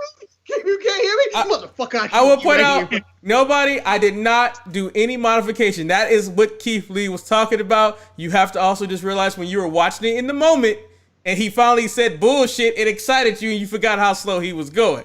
But it was very methodical and he decided to go the route that Asuka did not go. He decided not to save his friend. And his friend got beat up. Later, Scarlett showed up in a red dress. Nice. And you know what? Scarlett from The Handmaid's Tale. Yes. And she decided that she was going to be out there to bring his attentions to the top of the ramp because he had just got finished spirit bombing Cameron Grimes, who might be the best heel in NXT because you want to see him get beat up. And then Karrion Kross showed up on the screen. And he said, and he told Mr. Keith Lee, we could do it the easy way or we could do it the hard way. He wants that title. Did you guys like this segment? I will turn to you, Manny, first. What did you like? What did you not like? I liked all of it, except now looking back at it, how slow Keith Lee was. It's just going on and on. This was actually gold, but I think like looking at it going forward, does this like the obvious direction is to put the title on Karrion Kross? Does this hurt Keith Lee? I don't know. I don't know what the obvious thing to do. Words right there. I don't. Go ahead, Ryan. It's because it hurts Keith Lee because everybody in this segment outshined Keith Lee. Everybody was entertaining. Cameron Grimes was entertaining. Karrion Kross was entertaining. The thing at the ramp, she was entertaining. Keith Lee was the most boring thing in there. Now, Marcus, like I said, he was the high school principal in detention, trying to motivate the kids from being out of detention for so much. I've been seeing the same old faces in here. This bullshit. Now, Marcus, I'm gonna let you. I'm gonna let you finish, Marcus, but I want to add something else to this equation that I really enjoyed. I enjoyed the involvement of William Regal, letting them know y'all ain't making matches. I am the person that booked matches is here, and y'all, I'm not gonna conform to any threats. This match ain't happening until I say it happened. Did you like that added to the mix, Marcus?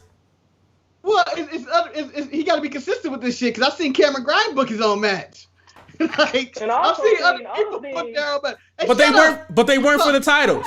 They weren't for the titles though. Goddamn mouth. But it's a nice nuance, but he has to be more consistent with it. I just want to talk more about Keith Lee and his slow talking, and he looked like a man trying to be mad. Like his wife told him, you better cuss those kids out there, 'cause they're a damn fool. You better go talk to them. And he went there. He was like, "I'm upset. I'm really mad. And you guys need to stop this bullshit, or I'll beat your ass." And he walks out the room. But Karrion Kross, everybody looks like a star. It was an amazing segment. I enjoyed it. All right. How slow of the conversation do you think Keith Lee is at home with Mia Yim? I don't know. Do you think she gets really angry, like, get to the fucking point? Like, honey, what are you gonna order in this drive-thru? Honey, do you think we should go with Panda Express, or maybe we should go with Jersey Mike's?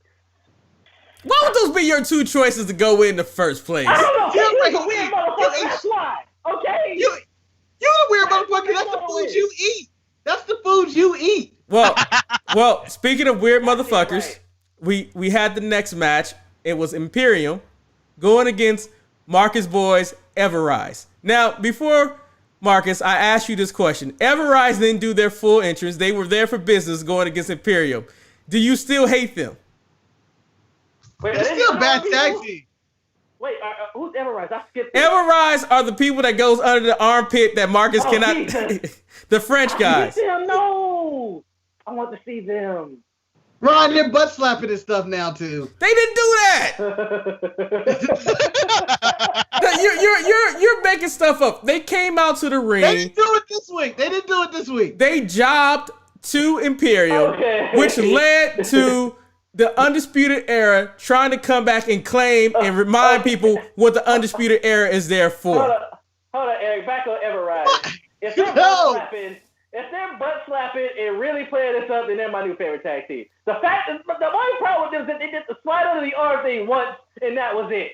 Then they became back to being a normal tag team. If they're going full on with this, then they're my favorite. Hold on, the slide of the armpit is a regular occurrence. Yeah, they still do that. But like they do that, and they go back to normal wrestlers. And I don't believe you even heard what your brother said about that. He specifically said he would rather watch gay porn than watch that happen. Well, he definitely would rather watch gay porn. Can we please specify that is Marcus, his brother, not Eric? Just want to point that out. Another man's dick than ever watch Everrise entrance again. Why would you want? That's even worse. That's what I was saying. But let's get back on topic, okay, guys? Because this is going to go down a dark road. Okay? Each other, okay? I'm just saying. Each other's arms. It was nice to see the Undisputed Era get their mojo back, and hopefully this leads to Imperium versus the Undisputed Era at TakeOver. And they fly out Walter fat ass, and we have a real match. One of my favorite moments of NXT this week was the package for Bronson Reed, because Marcus pointed out to me, he said something, they have graffiti streets like they have where I'm from too. And literally, Keith Lee helped him become a wrestler. His wife helped him become a wrestler. It seems like Bronson Reed just woke up one day and said, you know what? I don't know what I want to do with my life. And then everyone else told him you should be a wrestler, and he went down that road. He just woke up and said, yo, I need some help.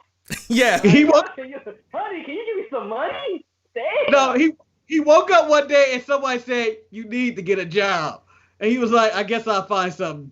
I guess I'll do this wrestling but thing. But you know what?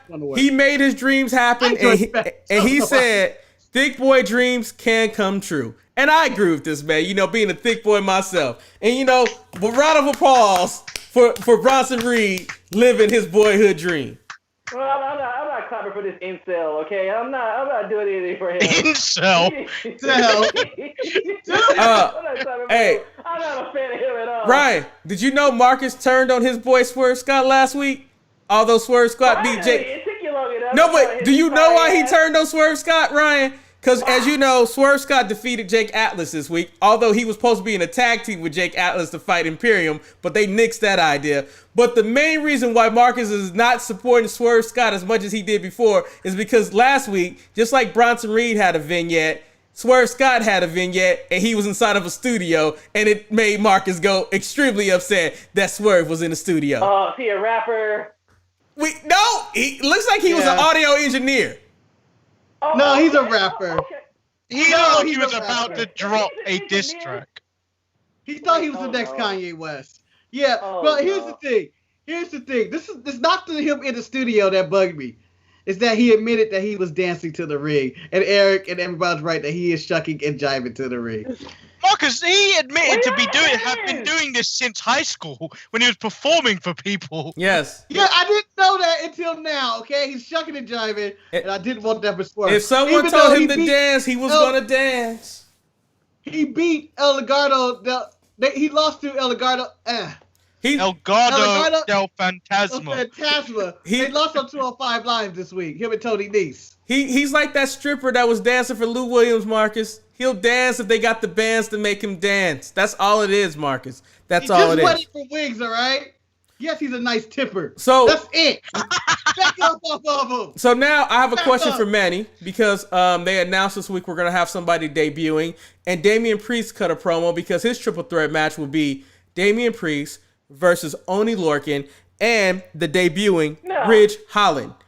Manny, Damian Priest said this is the time that the favorite will win this week. Is Damian Priest still the favorite going into this match with Ridge Holland being in the match?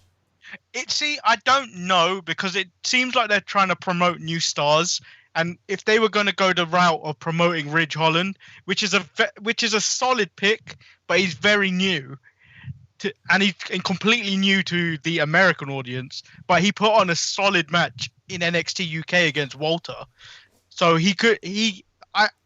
whether he gets a good shot, I don't know, but I'm pulling for the man. He's a decent wrestler. So if you had your doubloons, if you had your chips, you would be putting your chips behind Holland? Would you put your money behind Holland? Would you be backing Holland in this situation?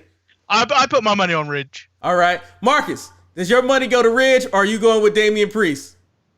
I'm going with Damian Priest because he also cut a promo and said he's done with this shit. It's time for you guys to know who the real Damian Priest is, and I'm going to live forever. Ryan, if you were a gambling man, would Oni Lorcan get your chips? Oni Lorcan wouldn't get a job, or wouldn't get no job for me, wouldn't get no chips for me. Oni Lorcan would be one of those dudes who should be showing up on AEW with Mark, whatever the fuck Zack Ryder's calling himself now. That's what Cardona. Mark Cardona. It's Mark Cardona, really? Matt, it's actually Matt, I thought. It don't matter what his name is. If I don't remember it, it's not a good name. I remember Ridge Holland. Ridge Holland, what? Mark Cardona? I swear, that's the street. With that, moving on.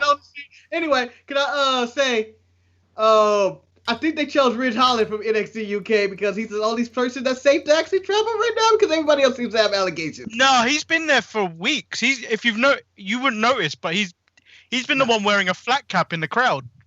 Oh, that's him. Yes. Yeah. The guy who I always think is Dexter Lumis. And I'm going like, that's not Dexter Lumis.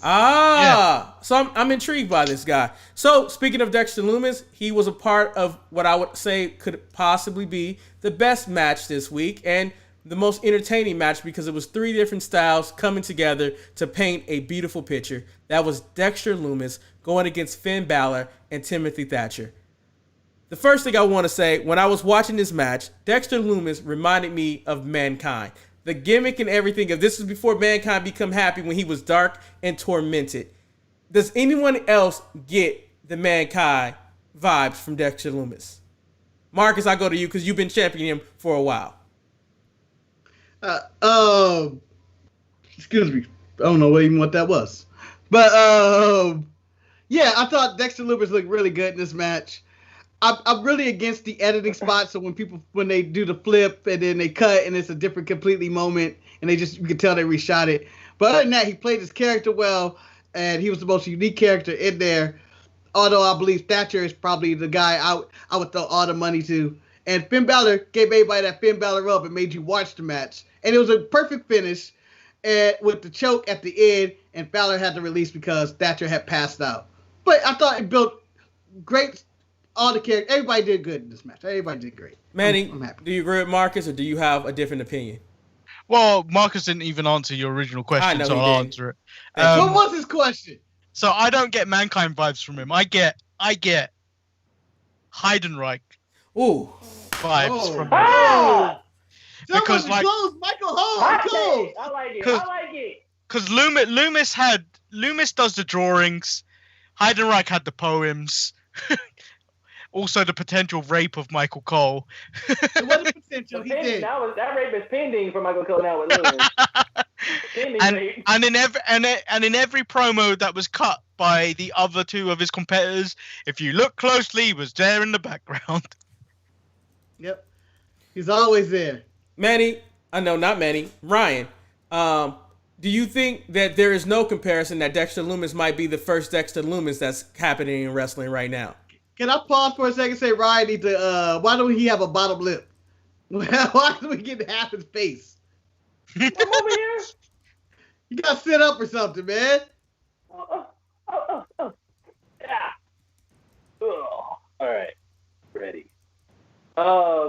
Dexter Lumis, to me, it's like, I don't get the sense that he can be more than what he is now.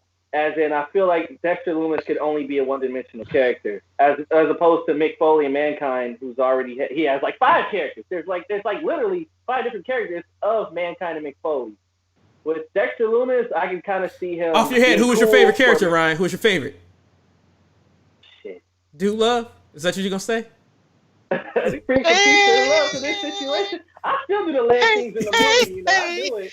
Because you know for the fact Dude Love stole that dance move from your father. Your father was doing that movie for it. Bubba's move.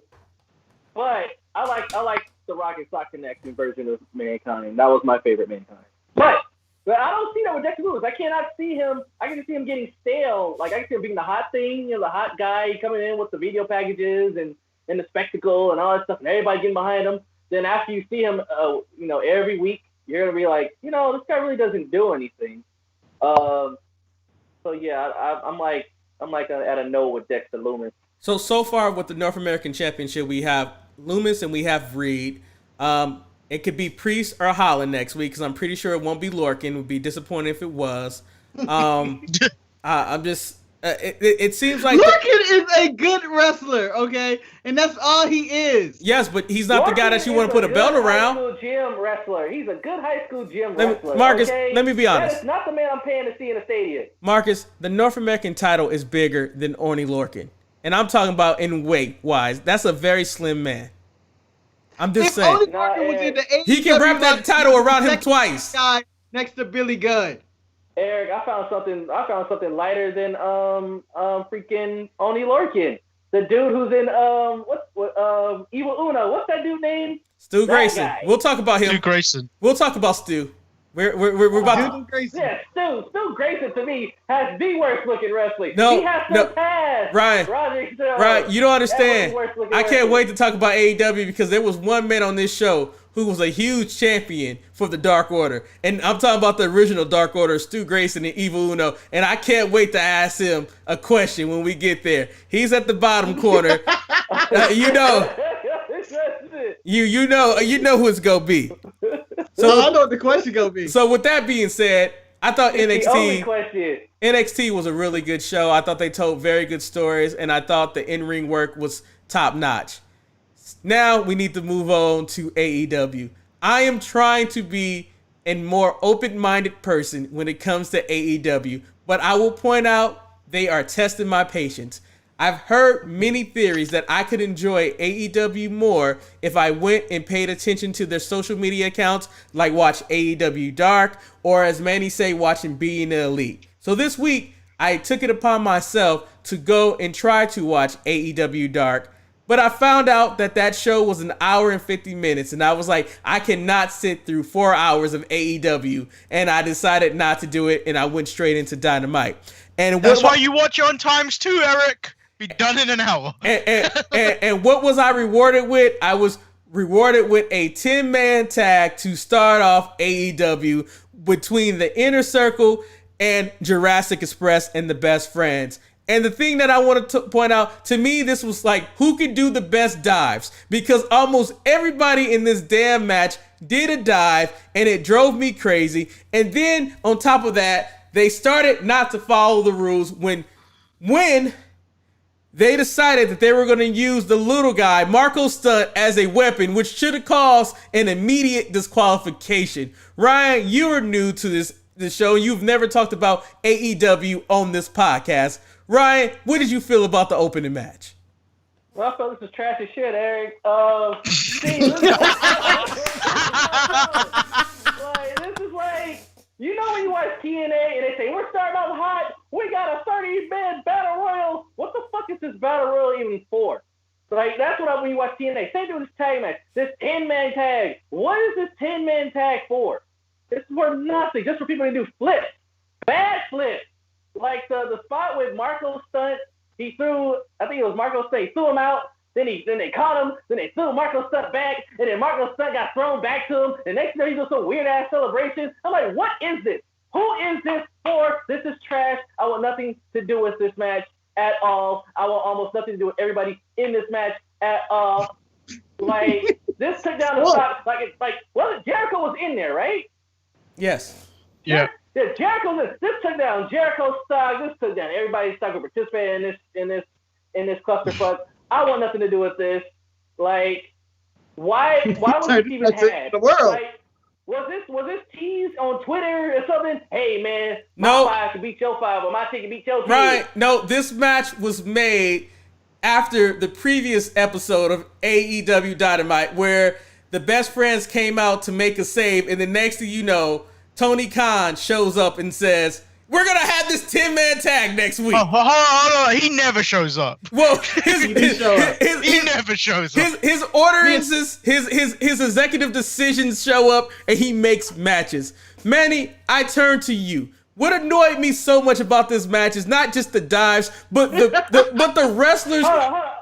You said, Manny, I turn to you. And then he gave me his full opinion. Hold on. Like, this 25 tag team match happens, right?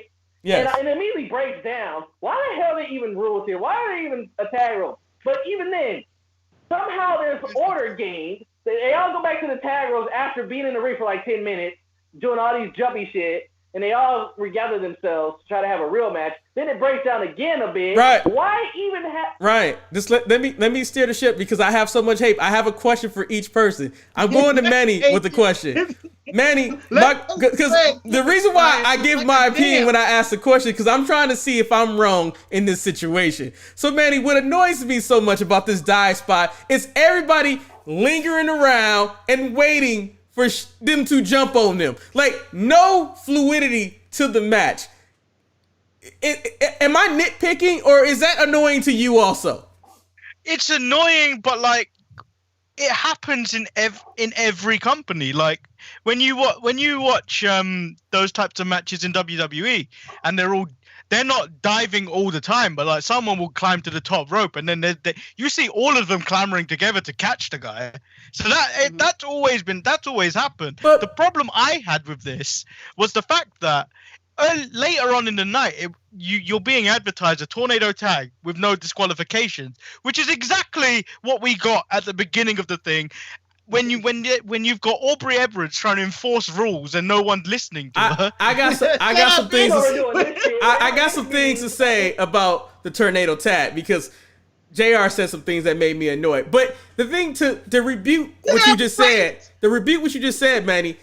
Yes, WWE, Impact, they all stand around, but they're also not doing 10 to 15 dives back to each other where let me dive out and the guy that just dove out is now standing up to catch the new guy that's going to dive. It was just too many dives. Now, Marcus, I have the hardest question for you. Marcus, son of a bitch. The ending of this match has a man who has absolutely no direction in AEW. He left WWE because they would not let him do the broken gimmick, and come to find out that the broken gimmick is not working.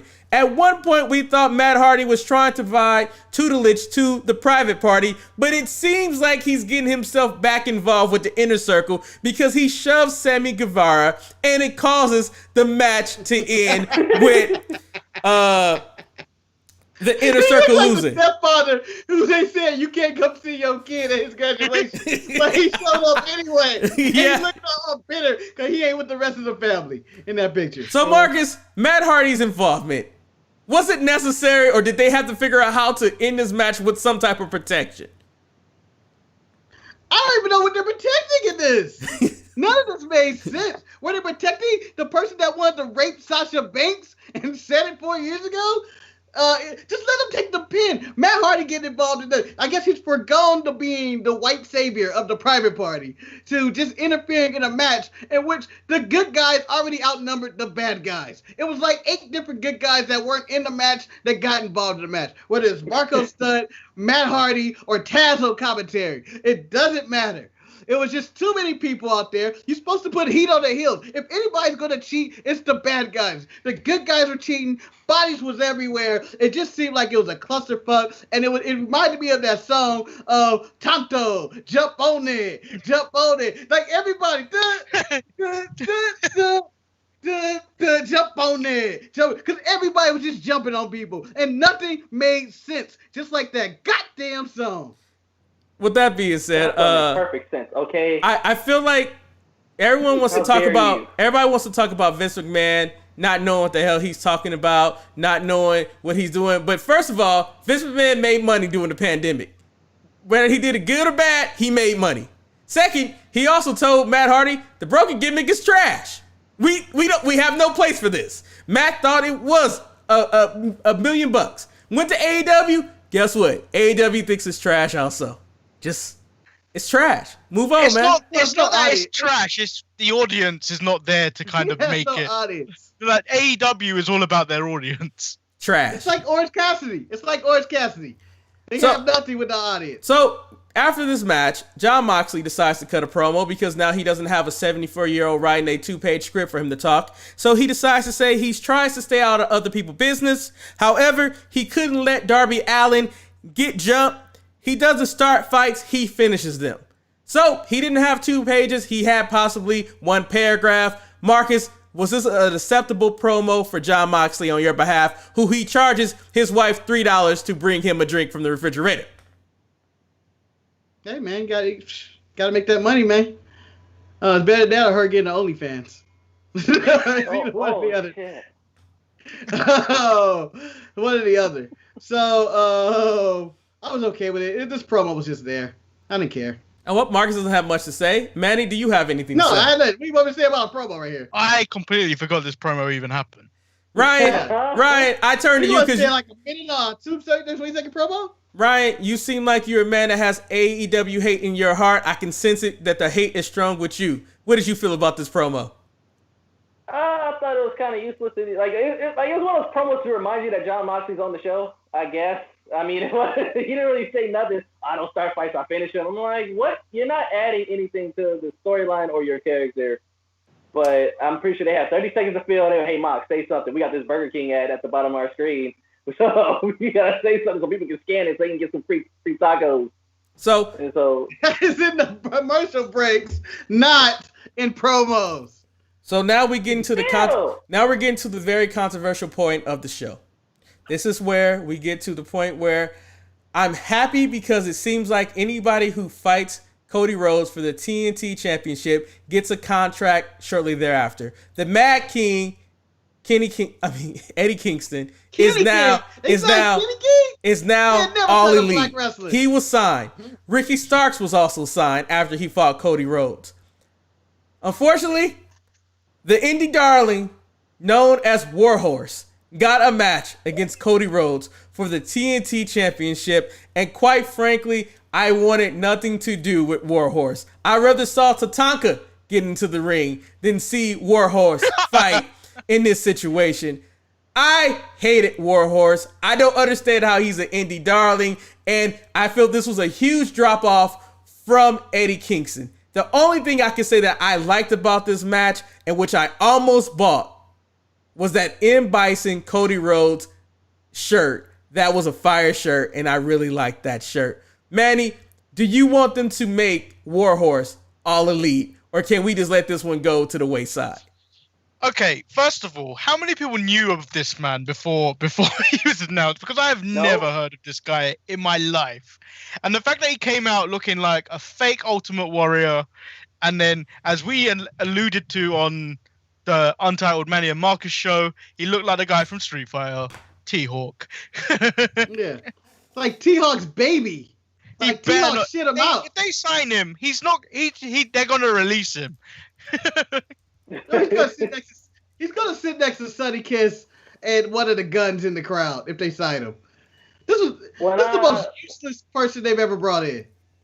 When I first saw Warhorse, like, because I was fast forwarding the commercials, I was like, oh, George Janela's, he's doing some cosplay shit or something. I don't know what the fuck George Janela's doing. Then Mario was like, no, that's Warhorse. I was like, what the fuck? Warhorse? And I was like, how is he called Warhorse when he's 5'2"? You cannot be a war anything at being 5'2". And came out with these fur boots. I remember I was watching the match with Marcus, and I was just, watching, seeing Cody do his shit, and Warhorse do his shit, and Cody selling for Warhorse and his whack-ass clotheslines. And at one point, Warhorse does his mohawk shit, and he goes, and that's when I fast-forward the entire match. I was done. But I was fast-forwarding this match.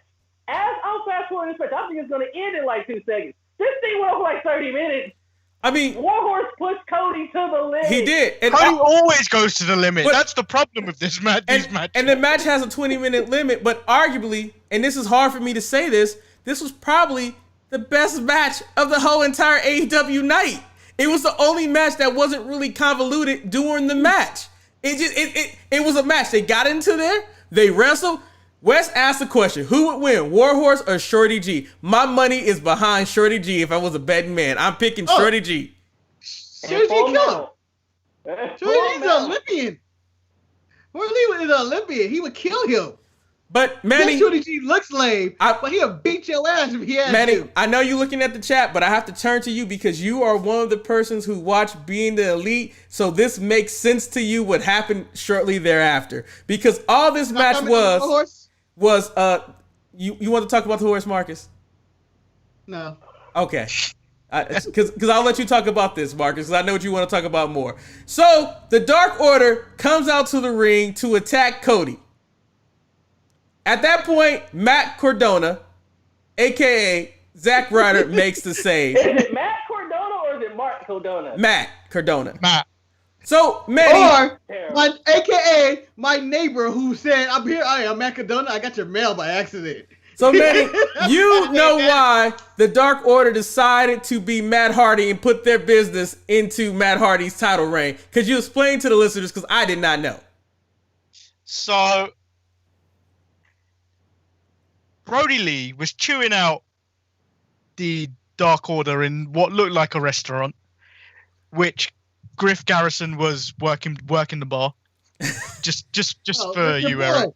Shout out to your boy. So he was very praising of Colt and I think it was 10, and then he was pissed off with I don't know what that guy's name is. Long John Silver, who's allegedly 5, and then the other guy that came out with him is like, "I'm tired of your shit." And then he also beat up Evil Uno. So basically, yeah, he beat up Evil Uno. Like he was like, "Give me the papers." And then Evil Uno decides to put a helmet on, a Jaguars football helmet, and then he hit him on the head, and then he was like, "It works." And then Brody Lee demanded that he take off the helmet and then hit him over the head with the papers, which was the most stupidest thing I've ever seen. However, which leads into why they came out there, basically to get the trust and win back the trust of the leader, Brody Lee. So Marcus, hearing this backstory, are you excited to see Cody Rhodes and Matt Cardona team up to face the low-level members of the Dark Order? Hi, I'm Matt Cardona, your substitute teacher. Like, everything about him. Like, the name didn't work. The announcers act like they didn't know who he were. And then when Taz yelled, "That's Matt Cardona," it sounded like something happened. Like, something bad really happened to his knee or something. Oh, Matt Cardona. It hurt so bad. I mean, he even came down to the ring goofily. Excited. And it made no sense for the Dark Order to attack Cody. Cody, who's been, fighting these guys each and every week, who I think has devalued, I don't know how he's did this, but he's devalued the Murder Hawk even more by having these other guys push him to the limit, just like the Murder Hawk did.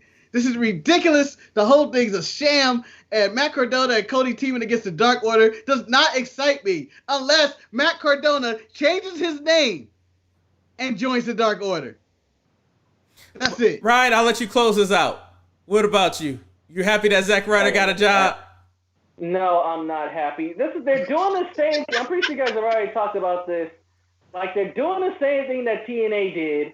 They're trying to make WWE mid-carders into a big deal on their show as if they weren't mid-carders. Zack Ryder's a mid-carder. He is nobody. Zack Ryder ain't gonna make the titties move. Oh shit, Zack Ryder's on this show. Or I don't even think Zack Ryder's a mid-carder. He made the titties move? Right, lower. Even lower than that. Like, oh, Mark Cardona's on AEW. I gotta watch this. What's he gonna be doing? Is he gonna be doing Zack Ryder shit? No, he's gonna be doing Mark Cardona shit.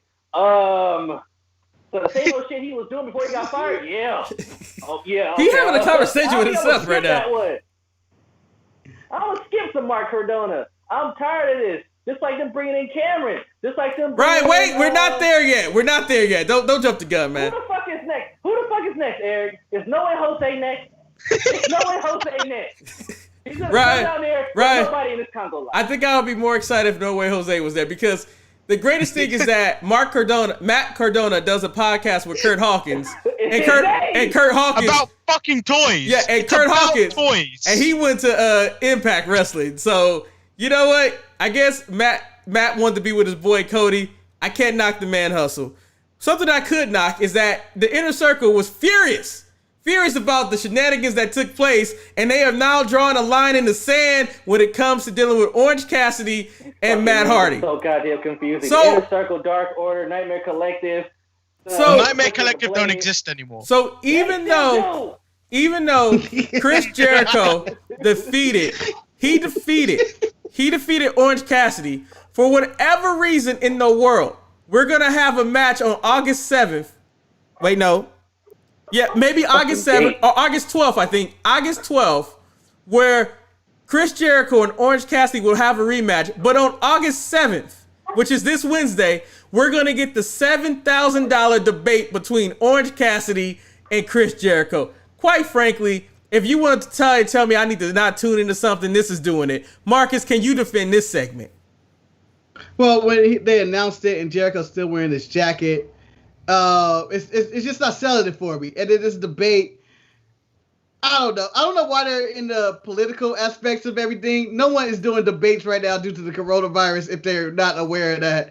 But it just doesn't seem like a debate is something that's on TV right now. It's not what's hot in the streets. And I don't want to see it. I have no interest in it. Sure, they may pull it off, but as you currently get on an announcement and you seem upset and you go, I challenge you to a debate next week live on TV, it does not, as Ryan say, make the titties move. All right. They make the titties move. I have a question, meaning that, like, you brought up August. Manny, normally the new season for the Premier League starts in August, and it just ended. Are they going to start the new season in August, or are they moving the start date? I think they're moving the start date to start sometime in September because I know the Champions League stuff is going all through August. Oh, what the fuck, man? So is it going to be the same number of games for the next? Could you just Google this shit? Yeah, it's still going to be. Each team's still going to have to play 38 games. So somebody's going to play like a game, like they got to play like a weekend and have to play another game on a Tuesday to make up for the loss of games. No, the only thing that's going to happen is there's not going to be a decent amount of break for the teams that are still in the European League, like in the European competitions. Ah, god damn it. Well, clearly, what you're saying is clearly you guys do not care about anything about the Inner Circle. Leeds, okay? Leeds United got promoted. I need to see Leeds in the Premier League, okay? I will ask you guys this question, and Manny, I turn to you first.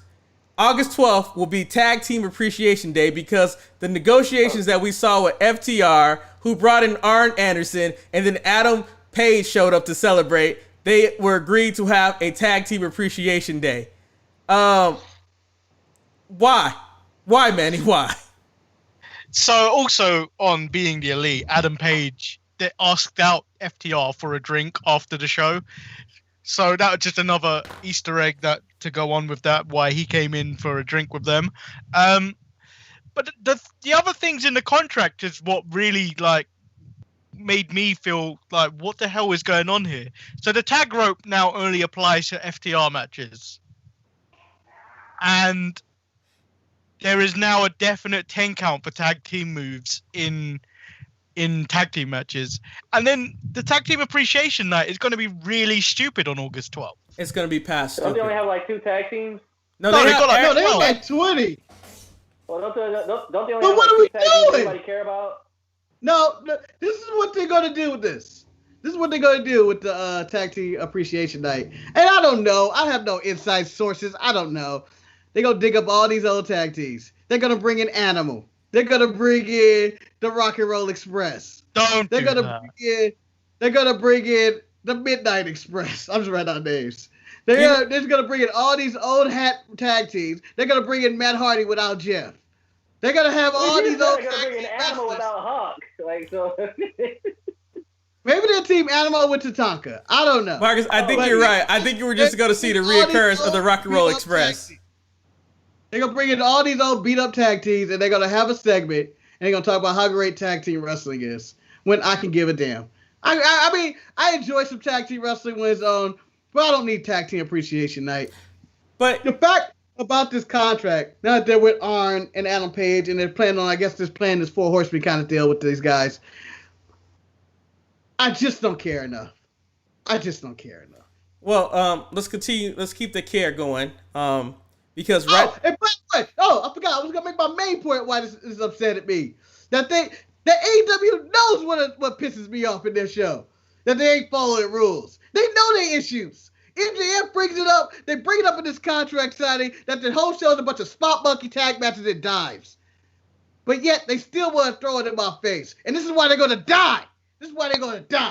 No, but it was interesting that like JR even made a note of it earlier in the week that they just removed the tag ropes because no one in AEW were paying attention to that rule, so they just decided to remove tag ropes from tag team wrestling altogether. My favorite part of JR was when he was announcing that the Dark Order versus Adam Page and Kenny Omega was a tornado tag match. He said something to the effect, yes, it's a tornado tag match. They all can be in the ring if they choose to, but if they want to follow the rules, they can also. It's whatever they want to do. And I'm like, so you're trying to tell me it's a tornado tag match, but if you decide that you want to stand on the side of the apron and wait for a tag, you could. And I was like, this is a clusterfuck.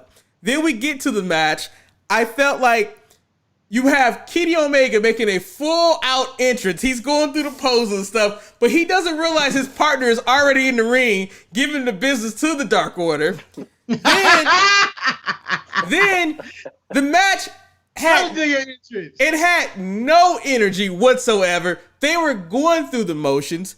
Afterwards, after Stu and Evil Uno lost, Brody Lee is frustrated. God. He chews them up and beat them up. The next thing you know, the Dark Order shows up and then FTR makes the same. Hold on. Eric, you gotta wait. He got rid of the good children first. Yes. Before he decided to deal with the bad children. the people who started that shit. So Marcus, I turn to you. I remember when we were sitting there at the very first AEW show in Las Vegas and Dark Order showed up. And they were called the Super Smash Brothers or whatever they were called. And Marcus, you were all in. And for weeks, even months. Wait a minute, sir. Wait a minute. Boop.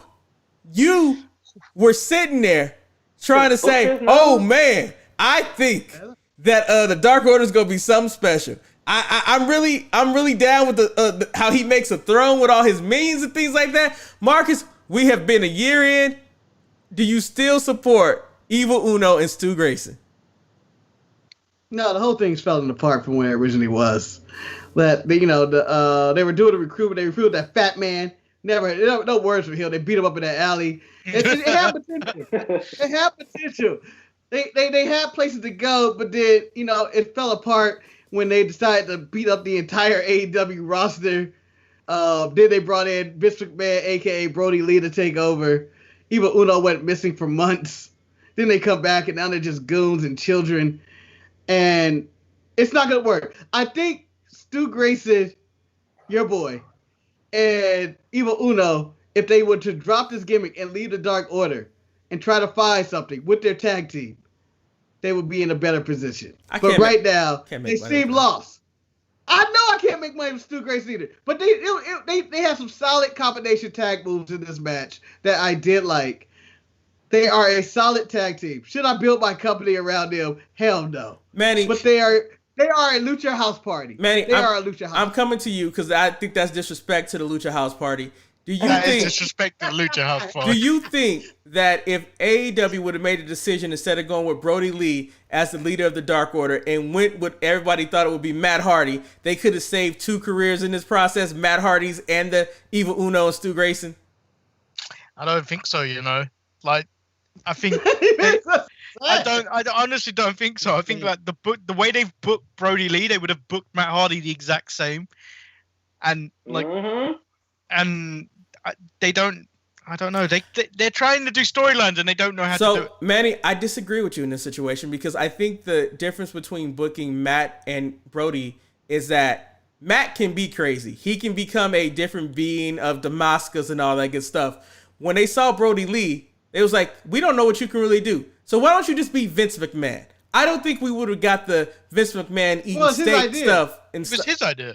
Yeah, exactly. If it was Matt Hardy, we wouldn't have that idea. I thought that was a bad idea to start with. Ryan, I'm going up to you to finish this out, Ryan. I know you don't like those people. These are your colognes, right? Here's my thing, Eric. I like Evil Uno. I got no problem with Evil Uno. When I first saw him again, I was like, okay, leader of the dark, or whatever. He talks on the mic, wears a little suit. The mask is a little suspect, but whatever. No issue. The problem is with this Stu dude, okay? Why'd you hate him so much? Look, he is 90 pounds of nothing. I was watching Kenny Omega sell for him. And I'm like, there's no way in hell is anything that this man is throwing at Kenny Omega would affect him. Right. I was not believing him at all. Luckily, you didn't watch AEW 2 weeks ago because Kenny Omega had to sell for Marco Stunt, which is even less believable. He had to beg for his life. Yes.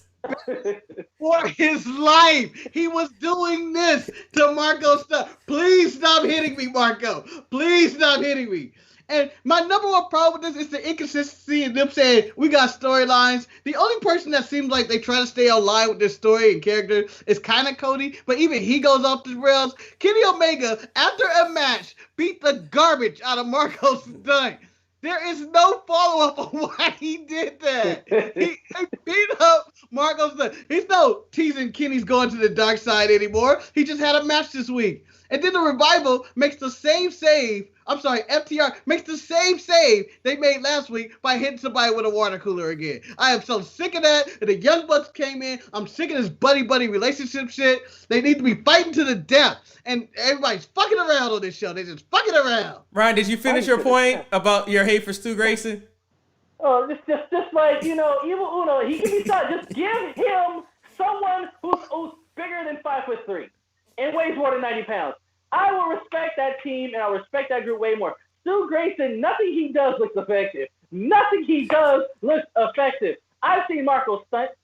Marco Stunt, he is what he is, but I respect him because he gives all that effort. And he gives all that. He has I felt like there was a slur. But he still respects him, though. It's like watching a little puppy try to fight a tiger. Yeah, the puppy got no chance, but there is that puppy going for it. When I see Stu punch Kenny Omega, it's like watching someone punch a pillow. It's like, or like someone get hit by a pillow. And then Kenny's son's like his death. Oh man, the clothesline. Oh my God. I want him out of there. He's like what did I say? He's like an unimpressive version of the Blade. And that's not saying much. That's not even saying much. You didn't have to disrespect the Blade, man. Yeah, why are you disrespecting the Blade? Why you gotta disrespect the Blade? Because the Blade is useless as shit just as much as Stu is. But the Blade is on steroids. Nah, leave the Blade alone. Marcus, go get him. Yeah, I mean.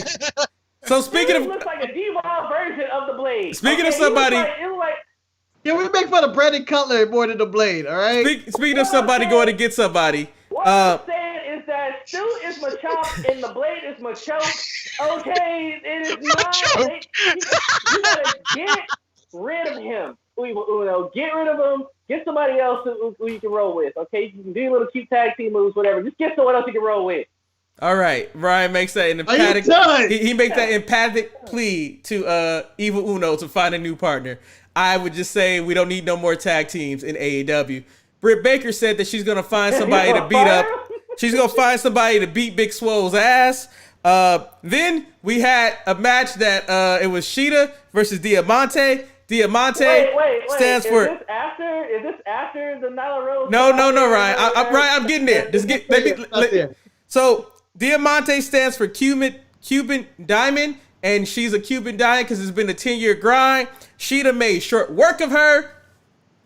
And then we go to where AEW decides to get in the way of their own self. So 2 weeks ago on this show, we talked about how they were making this women's tag team tournament just to highlight Brandy and her tag team partner, Allie. That's what we said. And maybe somebody in AEW heard our cries and decided, you know what? They might be right. This might be too obvious. Let's decide to mix things up and make this a lot more exciting. So last week, they announced that they will be doing the Deadly Draw, which will be the tag team tournament. However, there will be rules. They decided to announce the rules today. I shall read the rules. I have wrote them down verbatim in the Sharpshooter podcasting manual that I hold so dear to my heart. Rule number one. Bible or something. The tournament will be a complete. That's too close to Benoit. Will be a complete random draw. Why just call it a Bible or something? As if there's like more than one Bible. Just call it a Bible. The tournament will be a random draw. So the teams will be selected at random. Number two, all competitors must draw a color. Number three. It's like kindergarten. Matching colors will become a team. Number because four. Big Swole got color black. Selections are. People are they going to throw beanbags into a hole after this shit too? Selections are final and cannot be appealed. So now I turn to you guys. I will ask a simple question and use one answer before you give into any more. Was this creative or was it stupid, Ryan? Which one do you side with? Wait, what was it? What was the option? Is it creative or stupid? What, the rules to the tournament? Yes. Oh, creative. If you're like a second grade teacher, I mean, it's talking to little kids. Yeah, it's creative. Okay, so Ryan finds it creative. Manny, is this creative or stupid? It's stupid. You might as well have got that thing that people had in school where open it up. Wow. Is that math? Wow. And Marcus, I turn to you now. Creative or stupid? And Eric, I've been a wrestling fan for 35, next month, 36 years. And you weren't a wrestling fan when you were one. I'm sure I was. I'm sure. You didn't know what the hell you were looking at. You didn't get common sense until you were 6. I don't care. I don't give a fuck, okay? I don't give a fuck. Anyway, even then, as a young lad, I would not have seen such bullshittery in my life than this tournament. This is ridiculous. This is ridiculous. They advertise it and seem like you pair some women together. One, they don't have the women to do this anyway. They dug up Cameron's sorry ass. Wait, Marcus, I'm not there yet. I'm not there. I'm not there. How long are we gonna take to get there? Because Marcus, it was just a single word question. Everybody else followed the rules. Just answer the single question. You the one that want to go into a soliloquy. It's stupid. So can I pause? Mark, using the word soliloquy. Mark, let me pause real quick because I'll let you continue. I'm gonna let you finish, but I need to say one thing. Let me interrupt. So after they announced his rules, you'll see Nyla Rose and Vicky Guerrero sitting there like, it don't matter who my partner is. We gonna win no matter what. It don't matter who my partner is. And then AEW does the biggest surprise and the worst surprise, the biggest disappointment, the biggest signing disappointment I've ever had because there was nobody knocking on her door talking about we need to bring you back. Come to find out that Ariane had already put her hand into the pot and she pulled the same color as Nyla Rose.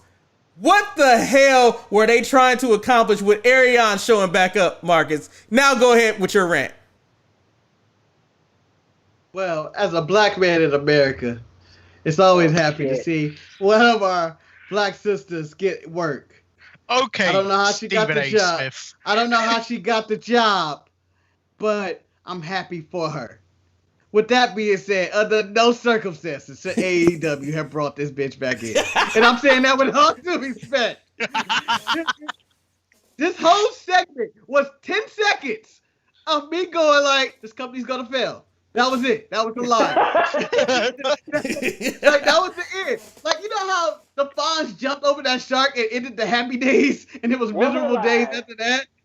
This was the end for me for AEW. Cameron showing up and going, yeah, I'm back. No one asked for that. And on top of that, you have Nyla Rose, the native beast, and Vicky Guerrero. Nyla Rose, who lost her beastmanship. Like, her being a beast is out the window for the outfit she was wearing. She looked like somebody mama on the weekend who was about to go to Walmart. You're supposed to be a beast. You're not supposed to wear normal clothes. You're a beast, a native beast. And then you have Cameron come in. I think they think that, you know, Cameron's going to come in, not really do all the work. She's a monster. But just don't have this tournament. This is a failed version of the WWE Mismatch Challenge. I heard it's going to be online. I'm just glad it's not going to be on TV. I never have to watch this is not even on TV? This isn't even going to be on AEW. What? What's the point of this? It's going to be a separate YouTube show. Manny, Shout out to Brandy and her creative. This is Brandy's doing. And I know every AEW that's Brandy's storyline because it's the dumbest thing that you could think of. Times 2. Bring back the Nightmare Collector. Manny, with this revelation that Marcus said, is this something that you're going to watch online? No, but I need to divulge what happened on Twitter. I already did it on the watch along, but I don't think many people were going to watch that. So I got too deep into Twitter for the last couple of weeks. Oh, wow. Scary. It's a very scary place. So we're all aware of the clip of when Steve Austin asked Cameron what her favorite match was. Yes. And it was Melina and Alicia Fox. Yes. So someone on Twitter decided to write Melina and Alicia Fox greater than Undertaker. I felt the need to reply to this and went, hashtag greatest match ever. And then I followed that with Cameron is trash. Then she replied, no, at least she accomplished more than Taker. Stop being sexist.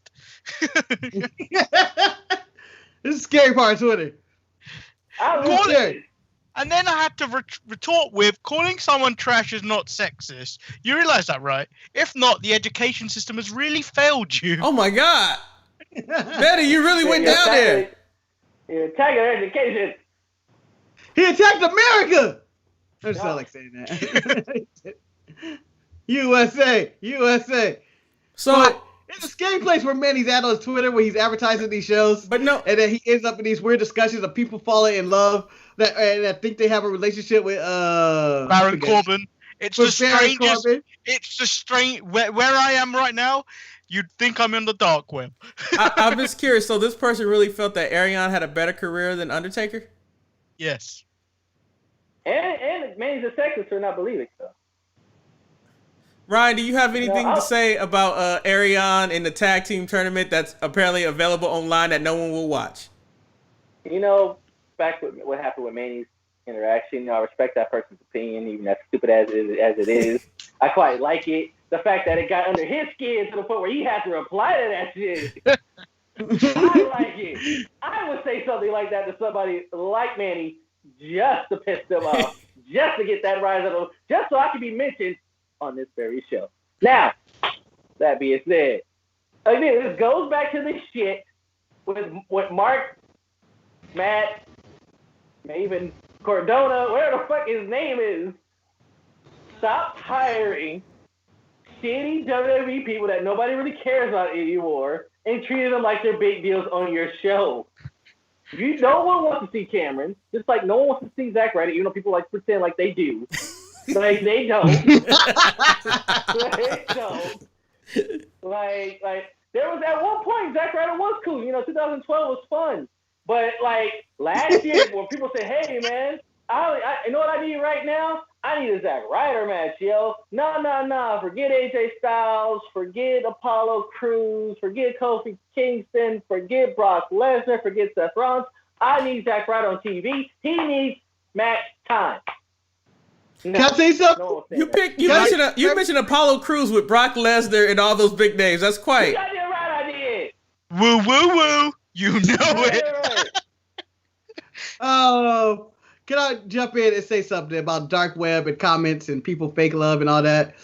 I've liked All Elite Wrestling on my Facebook page, and my favorite thing is going to the comments and saying that something sucks, because you will get 500 different replies of why it doesn't, and nobody has an argument of why I'm wrong. And I win every single argument. They are idiots. They are morons. Oh, yeah. It is great. It is so beautiful. I feel empowered by that shit. Hey Marcus, what's the woman name who I hate on AEW? I thought you hated all women. No, the chick. She's like the champion. Sheeta. Edge girl. How you gonna disrespect Sheeta, man? How you stick? I hate Sheeta. Sheeta is trash to me. Why? Okay? Why? She is trash. Why? She is not. Why? Because she's Asian? Because you're racist? Why? Because she's a Harajuku girl? What's going on, man? You know, Io Shirai, is my favorite wrestler and like one of my favorite female wrestlers. Now you sound like a racist. You sound like a racist because you're saying something bad by an Asian person, and now you're trying to find the one Asian person you like. It has something to do with how lame her shoulders look. Her shoulders. Her face looks. How unimpressive she looks as a physical athlete. That is my issue with Sheeta. Io Shirai, I look at Io Shirai. Io Shirai is like 5'2", but yeah, she looks the freaking part. She looks like she's deadly. She looks scary. She looks intimidating. She looks like she's intense. I see Sheeta. I can't find an ounce of intensity in her body or in her matches. I was watching that trash match with Marcus with the thing. I agree with Michael Smith in the comments. Sounds like she reminds you of an ex or something. You seem a little bitter about that.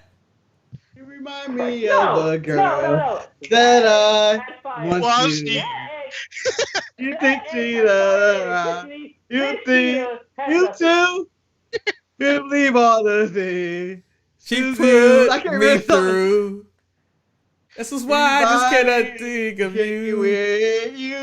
So is rolling over in his herpes right now. Thinking about something though. So you know how Manny, you said that you let those comments get to you and you had to reply. Apparently AEW let some of the comments get to him too, because Taz had to address the slight problem that people have been taking him to task with about having Brian Cage always stand in the back. So when he was cutting his promo, he told Brian Cage to get in front of me. And then at that point I said, first of all, you still got to tell him to walk in front of you. And when he got in front of you, he still looked like an idiot. And then next thing you know, Ricky Starks cut an amazing promo. Ricky Starks. I don't know if I can make much money with Ricky Starks, but he could talk a big game. But then Brian Cage still looked like a freaking idiot. Ryan, have you ever seen Brian Cage as a star? Not in this company. Like in his early days in on the Indies, like I really liked him, and in TNA he wasn't that bad. But watching him here, just looked like Taz is saying stuff, Ricky Starks is saying stuff. Cage is like, my facial hair is stupid, yeah. Like, all this shit, like just nodding his head in agreement, looking like villain number 3. Where like how is Taz looking like a bigger star than you are? And you're supposed to be this monster. How is Ricky Starks, who's like, 5'7", 180 pounds, clean cut, looking good? How is he a bigger star than you, who are a champion of a company? He looks like a henchman. He looks like a Tyson Tomko sitting there. Manny, do you have anything to add to the henchman look? I just want to ask the question because I didn't watch anything of Brian Cage like from the past. So could Brian Cage hold his own without Taz? Because all Taz is really realistically doing is getting himself over. He's not getting Cage over. Wrestling wise, yeah. I mean, no. But talking wise, like let's be real. If you're going by a sports entertainment world, the only thing that sells is how well you can sell your match by talking. He didn't do that that bad. Like when he talks, like when I heard him talk, he didn't do that bad. I don't think he's that terrible. He's just, not used to really talking too much because he doesn't really have to talk too much. So if you were to book him like he was an Impact, would you need him to have a mouthpiece? I could go both ways. Like, it's not like I would want him to be by himself. Like Ricky Starks was there. I'm like, let Ricky do the talking. Ricky's on this. He's on it. But if you told me that Brian Cage was gonna say something too, fine, perfectly fine. Like if Ricky Starks and Brian Cage are playing off each other, whatever, perfectly fine. But it's like Batista. Batista.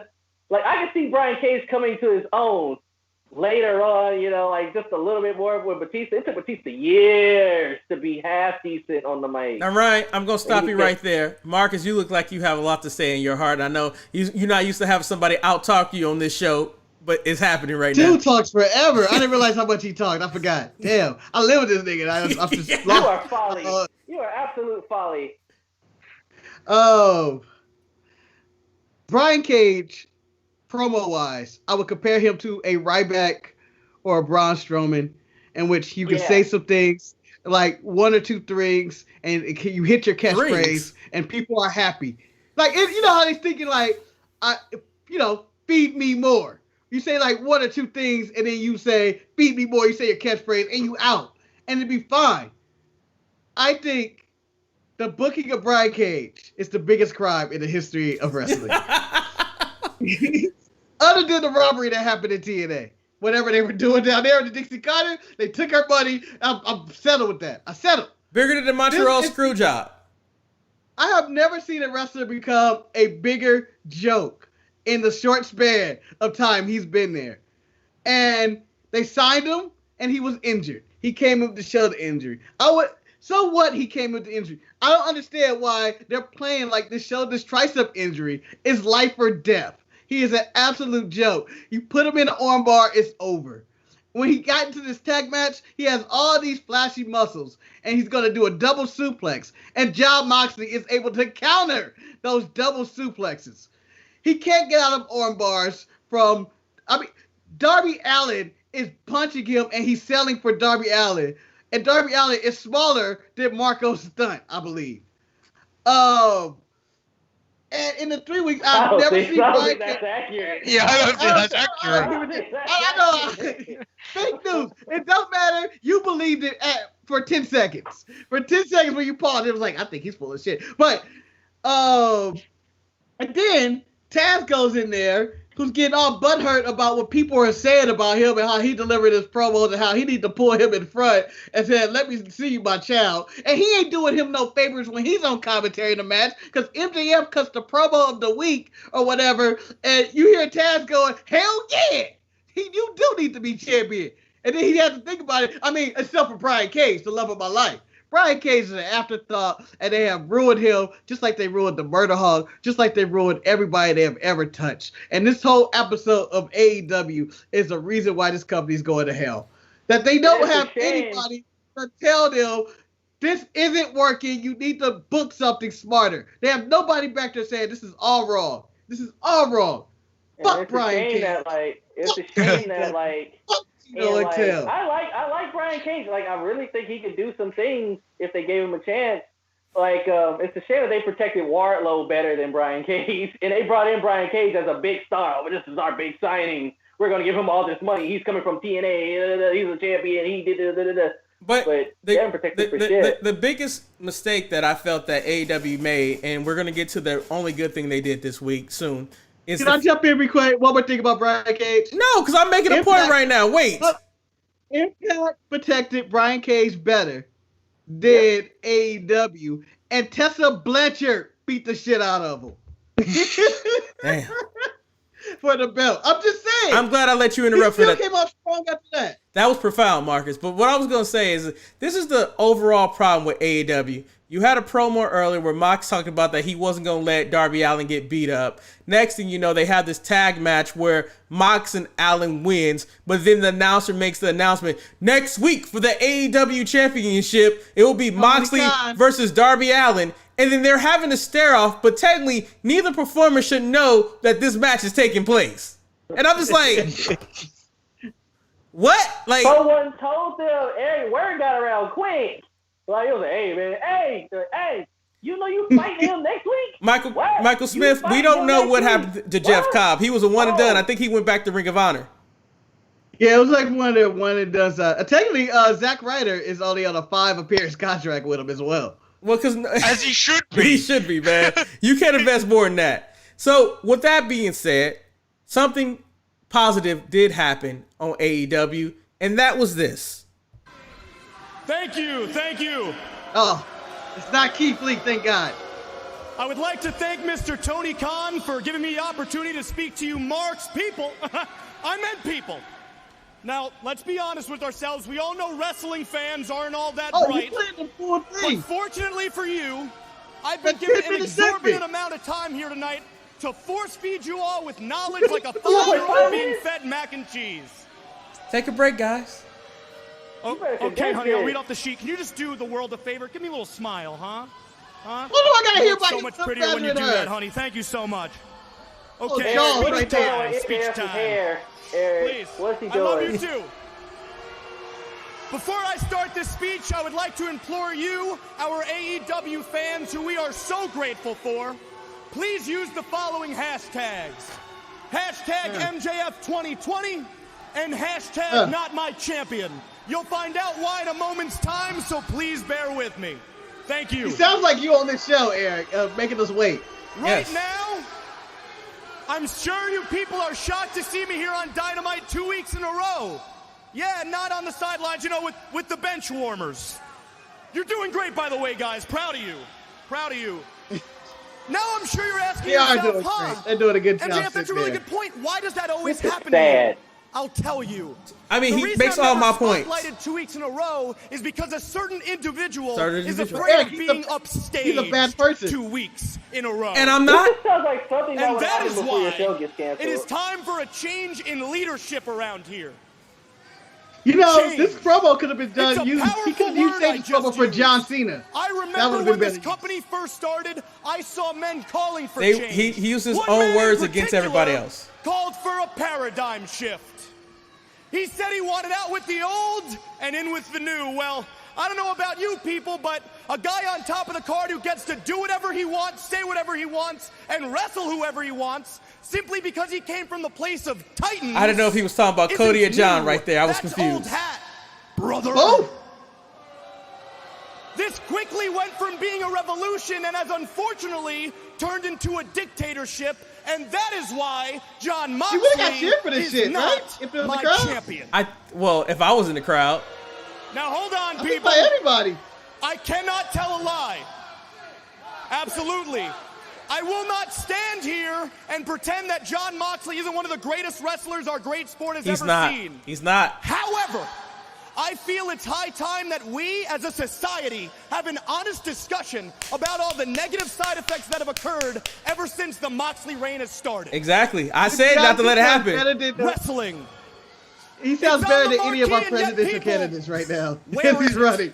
All I see is a bunch of great wrestlers having to come out here and perform gymnastics. Over anybody else. He's 24 years old, Marcus. That's what happens. Oh, wait. In an attempt to make you, the viewers at home, think they're good at their job? That's just wrong. But I don't to be fair, this was happening before Moxley was champion, but go ahead. It was. I mean, that's what good professional wrestling is. And that brainwashing starts all the way at the tippy top. And that is why, Jonathan, a world champion is supposed to lead by example. He is not supposed to let his roster mates come out here and play wrestle, and he's damn sure not supposed to come out here and cosplay as a specific wrestler, and that's a stone cold fact. Oh. Now, I don't have to play wrestler because I am one. I'm undefeated. I am the first and last MJF. You know what I'm not, though, ladies and gentlemen? I'm not a media analyst. And yet everybody wants to pretend to be because everybody wants to talk about ratings. And that's why we treat Dictator John so well, right? Because of his name value, right? Because where on earth would the numbers lie without Dictator John, right? Man, they got it quiet in there. You know who on average happens to draw better numbers minute for minute than your dictator John? Yours truly. Oh, you didn't know that, did you? That's because Dictator John doesn't want you to. Too, though. It could be any. You can talk about anybody on the roster. Jericho, Cody, Moxley, all these old WWE guys. I say, how dare you? Marcus, AEW this is meant to be the land of opportunity, and you squandered that, and that is why it's time for a new guard around here. I will have a very important question for you guys when this finishes. For centuries, and look where it's oh yeah, God no. War, famine, disease. Our earth is dying, and so are our morals. And yet here we are with John Moxley running the old guard, and our infrastructure is falling and falling fast. Well, I'm here to tell you people that I can catch this company, throw it on my back, and sprint this brand up the steep terrain to the very top. Because my talent outweighs your tenure, John. I am AEW. I bleed black, white, and gold. I'm the guy who's going to be leading this company for the next 25 years. They're not going to be around that 25 months. 25 months. Do the math and grab a calculator. And that is why I'm making a promise to you that I will not stop until we go from happily glad-handing each other for being the alternative and transform this brand into the pinnacle of professional wrestling. So, my question for you guys in this situation. That's it? Yeah, that was it. Does this and he had like 3 more seconds and then he declared he's the number 1 contender, and then they play his music wrong at the wrong time. It was already long. I wasn't going to include all that. My question I have for you guys. Here again, when Taz goes, "Oh, you should be champion." Hey. This is a very precarious situation for the AEW fans, and I'm all aboard on this because how do AEW loyalists respond to this? Because technically, he is supposed to be the bad guy. He is supposed to be the evil one. However, he is speaking truth about what everyone says that AEW is, that alternative to WWE. Yet, AEW continues to bring in former WWE talent, former Impact talent, and not focus on the stars that they have right now. So, if you're an AEW fan, do you cheer Moxley or do you cheer MJF? Manny, I go to you first.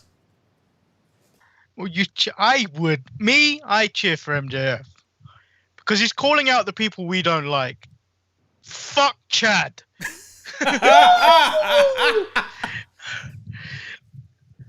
He's calling out the people we don't like and their views on wrestling.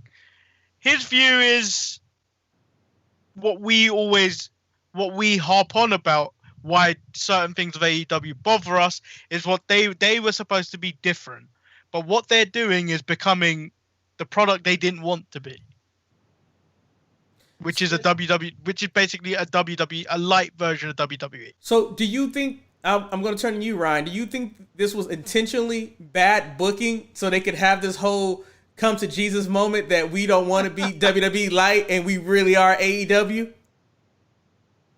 Eric, I think they fucked up. I think they fucked up. Actually, they're like, wait, we kind of did just become WWE. We got the guy who was in WWE. We gave him the belt. I mean, when we first started last year, we had nobody from WWE. We had like New Japan people, Ring of Honor people, Mexico people, all those people. They all came together and formed this company. Now there's the king is the WWE guy, and what are you becoming? What do you want to be? Like, it should be someone like MJF. It should be somebody like Adam Page. It's Adam Page? Adam Page, yes. Name. Yeah, it should be someone like him. It should be anybody else. It shouldn't be, your champ shouldn't be Jericho, Moxley, and then whoever else is a free agent is going to become champion. I'm assuming the next champion is probably going to be Brody Lee. Then after him, whoever's the next WWE person to come in there, Mark Cardona. I'm telling you now, sorry to interrupt you, but if Matt Cardona ends up being any type of champion AEW, I'm no longer watching it. Yep. Mike Cardona. Then from there, they were like low key teasing, because Jack Swagger hadn't wrestled yet, this is months ago, that he was going to be one of those guys who was going to go up and become champion. So what are you saying to your fans? That is this just going to be TNA? Like you got to either be WWE or bust, or you got to be like the champion TNA to be a champ. You have to be a WWE champ to be a champ. You just can't be the guy from the Indies who that they were trying to appeal to and fight for in the beginning of their building of their company. All right. So, yeah. So Marcus, right. They fucked up. Take us home and explain to us why Warhorse is the true future of AEW, like all the WWE wrestlers they brought in. Because Eric, he's in touch. He's with the fans. That's why Warhorse is gonna be the greatest wrestler of all time and an AEW champion. Oh, his microphone went out and went in. His microphone cutting out. What's going on over there, baby? What? Am I okay? You're back. You're fine now. You're back now. You're fine, Marcus. Talk, man. Now he's not talking. Oh no, his mic is out. Oh dear. My mic's out? Now, okay, now you're back. Now it's back. You gotta get closer to your finger. Can you hear me? We can hear you. Yes, we can hear you. Fix your ass. Can you guys hear me? Right. Can you walk your ass to the left? I was messing around. Now to piggyback after what you guys said about this company, they're one step away from having a 6-sided ring and doing a King of the Mountain match. They're following the same trope of every single WWE competitor that has ever existed. Let's bring in all these old guys who were established in WWE or WWF, and then because they're not using them properly, the fans are going to get behind these people because this is their one shot to be used properly. And then they come up with these convoluted booking strategies. They want to be more wrestler friendly, so they give the wrestlers more carte blanche of what they can say or do on the product. But in the end, they don't have that one thriving voice. And when you first formed AEW, you felt like it was going to be something different, that they advertised it's going to be sport-like. They came up with this convoluted rankings that I knew was going to disappear, but Darby Allin's ranked 5th and he's getting a title shot. But they have all this stuff that they put together, but they just fail at the basic fundamentals, which will cripple their franchise in general.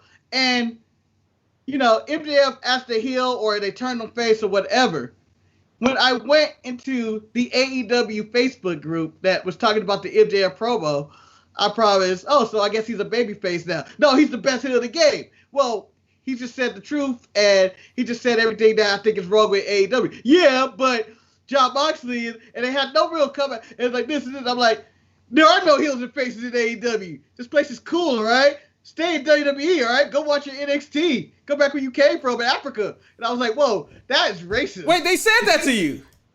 No one sent me back to Africa. I added that. Oh. But I said, go back to NXT. Go back to NXT. Let's go back to NXT and stuff. And I'm like, well, when people point out facts to the loyalists of AEW fans, they're just as blind as the loyal of the TNA fan base. Or the loyal of the WWE fan base. Don't leave WWE fans out either, Marcus. Oh, no. And the WWE fan base, who will defend all the bullshit that goes on with it. And there needs to be change. I believe they recognize change, but I feel like MJF went a little too far. This is almost a CM Punk pipe bomb-esque kind of deal in which he told everything that was wrong with the company to the public, and he's 100% true. It's just, Eric, I have a question for you. Go ahead. So if AEW were to right all the wrongs that MJF had addressed, is this a program that you would actually probably enjoy? I could see myself enjoying it, yes. Because what makes the problem unwatchable for me is that there is no logic behind their actions. It's just shit happens. Like, literally, when they, as he said, when they established the product, this was supposed to be a product of change. That's why they were doing rankings, so we would all know who would be the number one contender, who would do this. The next thing you know, it just started being whatever the fuck we want to do. So someone's not even ranked is getting the title shot when you have a number one contender here for the title. Then you have the number 5 guy getting the title shot when the number one person is not being considered. The next thing you know, that number one person loses and they become the number 5 slot, but they don't get a shot. Things didn't make any sense. You have Cody book himself in a match where he can never challenge for the AEW championship because mainly people always complained about him being an executive, but he's an executive, so he's going to book himself better. But yet you have the Young Bucks and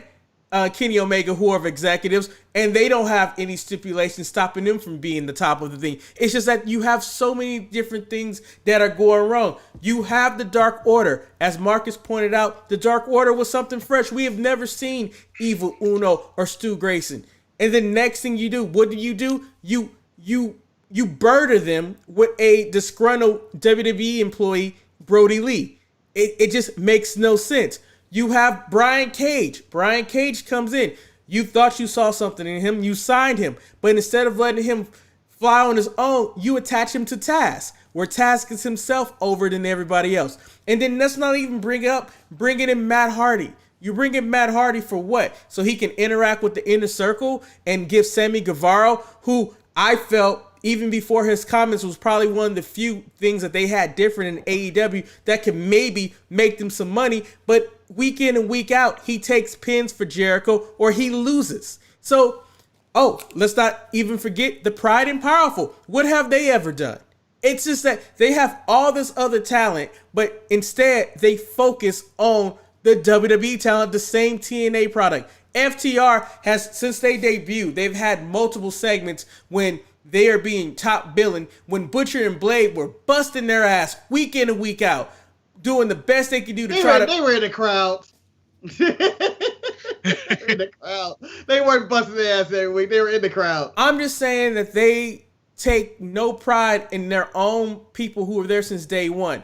Wardlow showed that he can have a good match when he fought Luchasaurus. Yes, it was convoluted with them jumping on everybody, but how about we feature him a little bit more?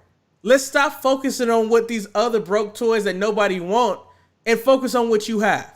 And that's just why AEW frustrates me. Because it's the same thing that frustrated me with Impact, is that you're trying to be WWE. I don't want you to be WWE. I want you to be your own company, and please just do that.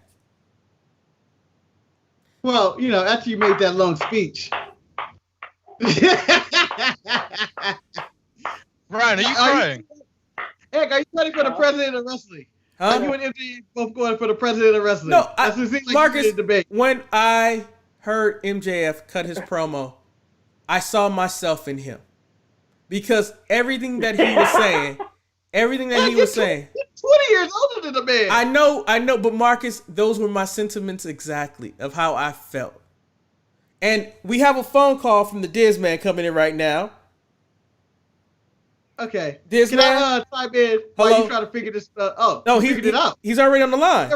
Right, Diz Man? You never get to work that fast. Wow. Right, baby. He's right.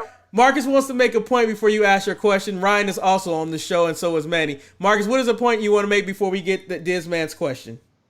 Oh, I was stalling for time because your shit never works when you try to get it to work the first time. So I didn't have a point. So it was mostly going to be AEW does it for the memes. They do that show for the memes and the t-shirts. Okay. That's what it seems like they run their product. That was not much. I was going to say.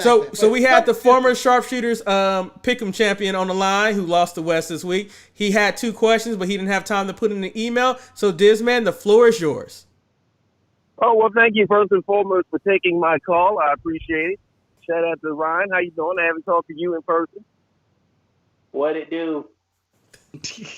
Yeah, shit. When did you become Skip Sheffield? Yip. What it do? Why can't I say what it do? I'm so used to saying what it do. Is fine with me. You responded to me. I appreciate it. Thank you, Ryan. I appreciate it. You're welcome. Now, my question for y'all, my first question was, do you think that overall wrestling fans just want wrestling to feel special? You know what I mean? And that's why they're so defensive when it comes to, I guess you call it their company or whatever. Okay.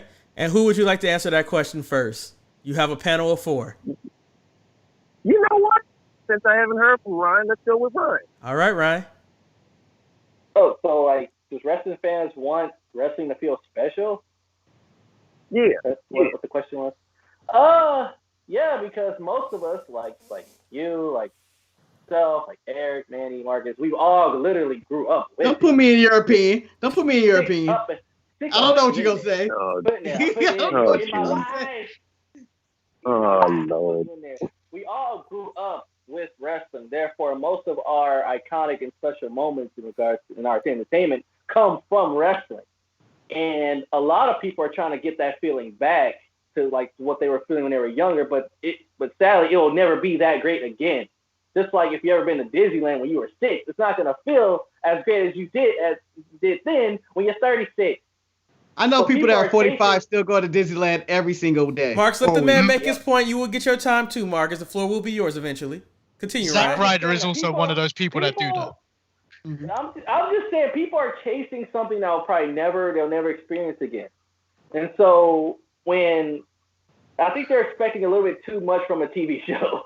I think that's like they're expecting a little bit too much of a TV show that they've been watching for however plus many years that they've been, watching part of this program or these programs.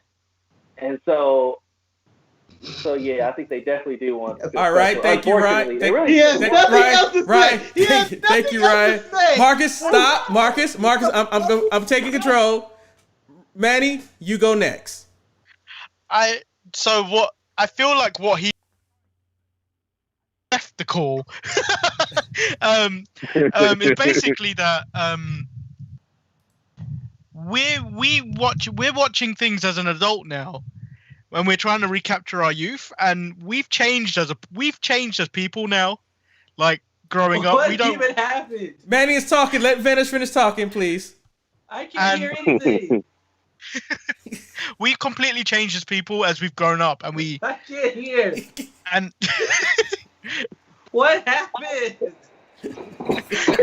Hold on. Manny, please talk. I don't even know what to talk about now. No, just keep making your point. Marcus is not gonna listen to what you said anyway. Oh wait. Oh shit! The live stream is all messed up. Sorry, Disman. No, you're fine. It's all good. How are you, Manny? By the way, I'm doing great, Disman. How are you going? How's the book sales going? Not bad. Not bad. I appreciate y'all plugging it, and so far everything's going good. Manny, you can keep going with your point because I don't know what happened in this situation. Yeah, basically, I feel that like the only way you can if you want to recapture what you had as a child, you have to watch it with no judgment and stuff like that. Otherwise, you're gonna lose that thing because I can't. Like I said in one of your questions before, I kind of want to watch wrestling as if I was a child again, with no thoughts and opinions of like wrestling and how I want it to be, because it's not going to be like that. And because I've grown. It's probably the same for a child as it was for me back like 30 years ago. It's just I've grown up now, and then I've got different things that I'm into, and I want those to happen. I mean, Manny, I'm going to piggyback on what you said. I think it really comes down to that. It's that we've had our moments. We've had those special things that taken place and that we have enjoyed and we have partaked in. And I think it's time for somebody else's moment to happen. And like these kids to have their magical thing. And we need to realize that wrestling is not written for us anymore. It's one of those things that I enjoy watching it because I want to see the story being told, a good story being brought out. But at the end of the day, when you watch wrestling, it's almost kind of like those TV shows when they announce a new movie. It'd be like, this movie was written by this person that made this one movie that you like, to make people think that, hey, this is going to be a very entertaining movie because I like this one movie. Everything needs to evolve. And you either evolve with it or you stop watching it. And that's simple as that. Like, I can respect people who may not listen to this podcast anymore because maybe in 5 years, they're not the same place that they were when they listened to this before. So I think we all change, we all grow, we all mature. And it's really weird because, being a 40-year-old man, I still watch pro wrestling and people still judge me for that. And I don't care because I find it entertaining. I'm like, you watch football? I don't like football, but I'm not going to judge you for that. Marcus, take us home. I agree with all these sentiments that I just heard from every party in this podcast. And what was the question again? Oh, wrestling feels special, right? Yeah, find that special moment. I honestly didn't hear a word. I'm sorry I didn't hear much of what you guys said. I was dealing with that damn fool in the other room. Who just knocked everything over. He literally just fell down or something. I don't know what happened. But the question to what wrestling fans want is that they want it to feel special. I think it goes in connection with the sense of, it's going to be speaking deep, the sense of belonging, that you feel like you're wanted somewhere, and that by wrestling being acceptable in the mainstream, and that feeling of like this community that the Attitude brought, that it was in the mainstream. You saw your wrestlers on Saturday Night Live and on commercials, and you knew who Austin and Rock were. I feel like wrestling wants to, they don't want it to be that niche audience that it. Oh shit! They don't want it to be that niche audience. They didn't want it to be that niche audience that it has been. Like, wrestling is in the form of like something along the lines of Magic the Gathering cards or Pokemon training and stuff. That's really niche. And so wrestling fans wanted to feel special so they could tell people this is great, and they want other people to feel along with them that this is great, and it justifies a 40-year-old, 35-year-old, or a man that slaps over his tripod or whatever the hell he's using to be accepted by the community. That's what I'm gonna say on that. And what's your second question, Disman? My second question is related to a meme I recently saw. And I don't remember exactly who was in it, but it said something along the lines of action stars of the 80s, and it was like Schwarzenegger, Stallone, and two other people. And they were, the big buff guys from the 80s. And then it said stars from today. And I remember the one that stood out was Spider-Man. I think Iron Man was in it, and a couple of guys who weren't as big. But I'm wondering, does that apply to kind of like today's wrestling, where like yesterday's larger than life stars were Hulk Hogan or the Ultimate Warrior, whereas today somebody like maybe Matt Jackson or just name off the top of my head would be a star larger than life today. Is my question clear? Go ahead, Marcus. You are also known as the grand finale, but you can be the grand first. Yeah, let me be first on this one. This was the grand beginning. So I'm the grand beginnings. I am Genesis. More powerful than a time machine. But the chime in on this is kind of the conversation we had on the Untitled Mania Market Show bonus episode, Marcus Fights AEW, in which, the stars today are a lot smaller. Childish. So fucking childish.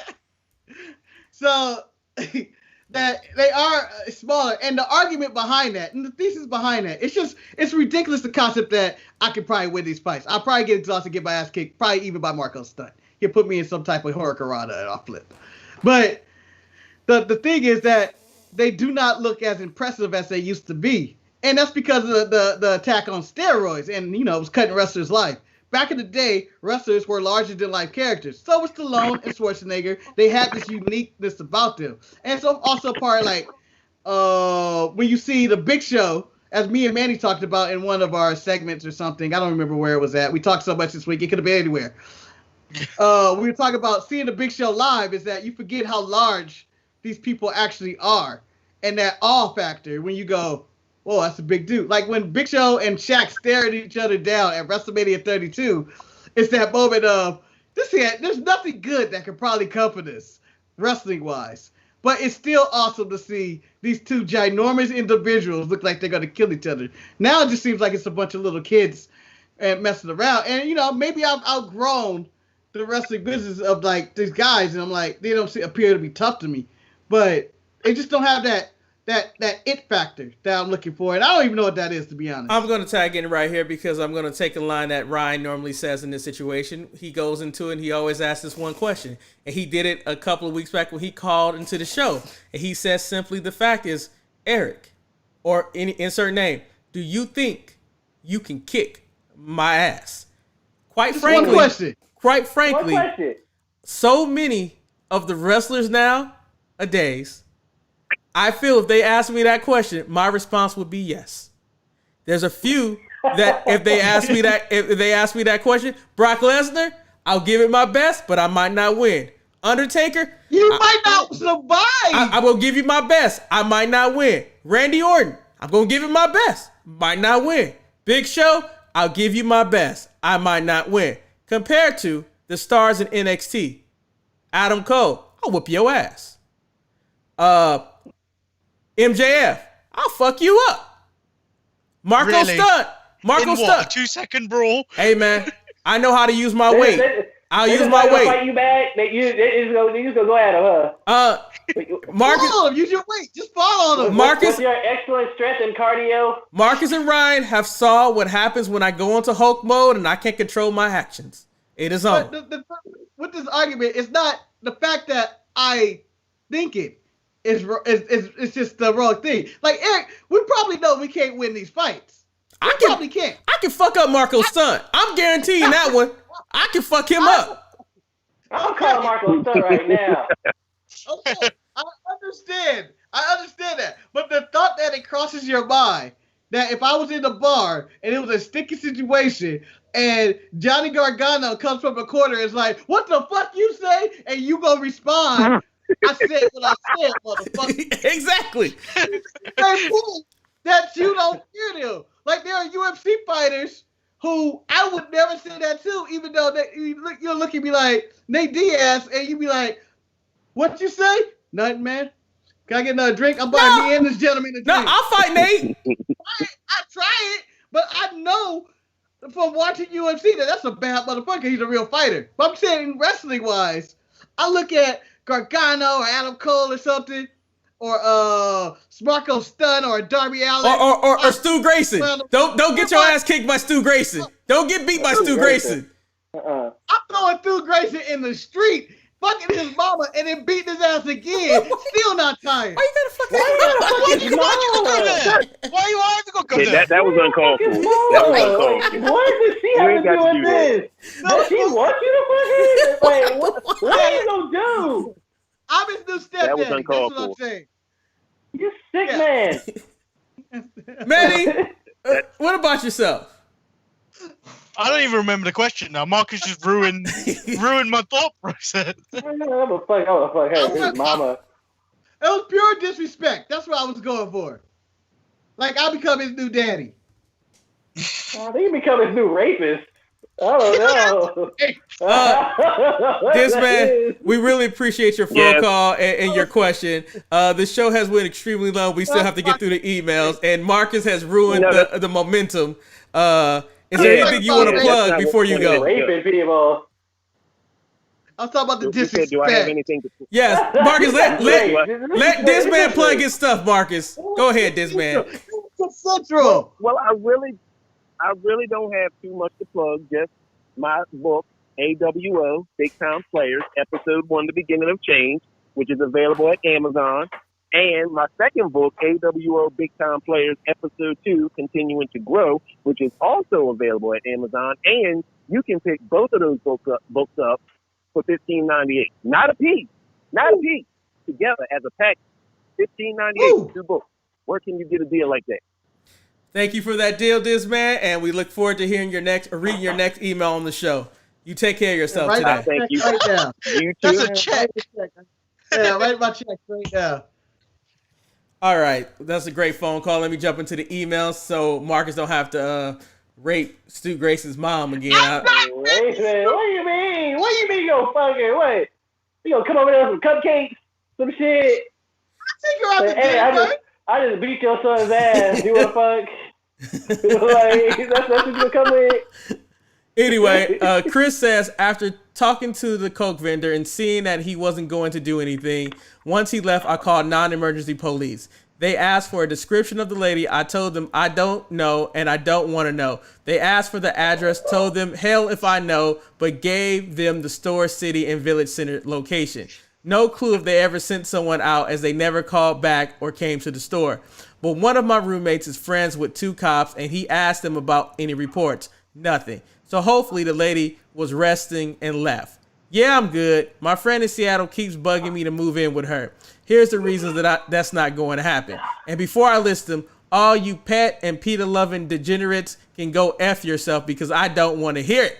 She owns 2 cats. I don't like those sneaky soul-taking things. She said I could move in with just my bed and she would get rid of hers. Hand stop, no.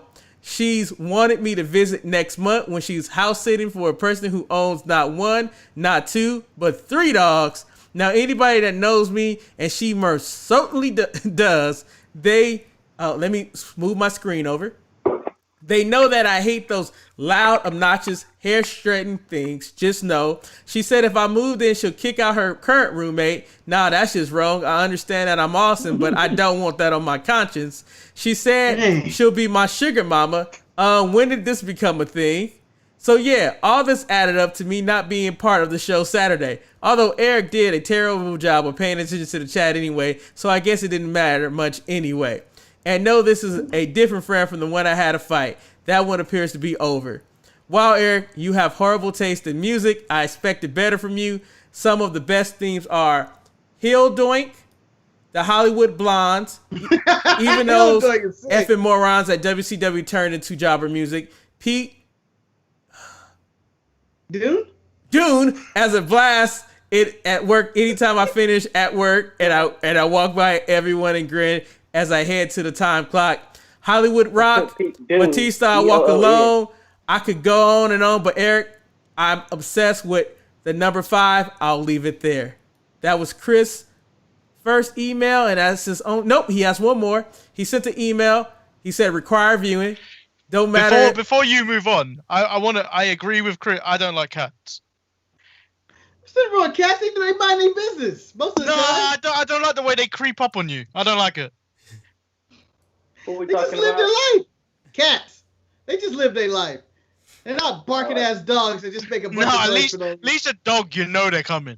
Nah, but my issue with dogs is, dogs ain't got no loyalty. If you feed them, they'll be friends with you. They'll turn on you real quick. Cat? No, that's a cat. A cat will up and leave you if they're not happy with your situation. Once a cat trusts you, a cat is with you forever. Trust me, I know. Dogs stink. Cats take care of themselves. All right. Yeah, by licking themselves. That's cool. Chris says, now Manny, he puts an exclamation point afterwards. Question for you. Do you like Metallica? I'm not really into metal. Okay. Do you like the Sandman, the wrestler and the comic book character? There's a difference between the comic book. I don't know about the comic book character. I don't mind the Sandman as a character, but it was a terrible. Once you saw it, you don't need to see it again. Oh man, I'm so sorry. I'm just reading the email because I read it. Do you like kendo sticks and sand? I don't know what the two have in common. Now then, where is this going? Have you ever envisioned yourself going to your other workplace? Not the spy headquarters. Your kayfabe job that you and Eric swear that you have. Oh yeah, you obviously like drinking too, so that helps. Now then, the question is, have you ever envisioned yourself going to your workplace with either Enter the Sandman blasting in the building, you go up to your manager while chugging down your beer of choice, you dig into your pockets, taking out a handful of sand, and heave it into his eyes. Yes, yes, yes. Now that he's temporarily blinded, you take out the kendo stick and proceed to beat the living hell out of him. That's it. Everyone have a good weekend. Manny, have you ever considered doing that? No, not to those levels, but so when I used to work in a retail store, there was numerous times where I'd play AC/DC Highway to Hell just as I was walking into work. And if anything, I'm not throwing sand. I'm throwing salt like Mr. Fuji. Well played, man. Well played. And just to preference that, if I had a bad day at work, I would create that person in WWE, whatever game was on at the time, and I'd smash the fuck out of them with a chair. All right, that's quite a. El Luchador Manny also commented on your brackets. He said that bracket looked dope as fuck. He gave you a bunch of hand applause on the comments on that video. Please check out the Best Wrestler in the World Tournament 2020. That was a very fun show to do. Our next email comes from Tony. To whomever is on the show this episode, how was your week? Ryan, I guess that's directed to you. How's your week been? Oh, shit.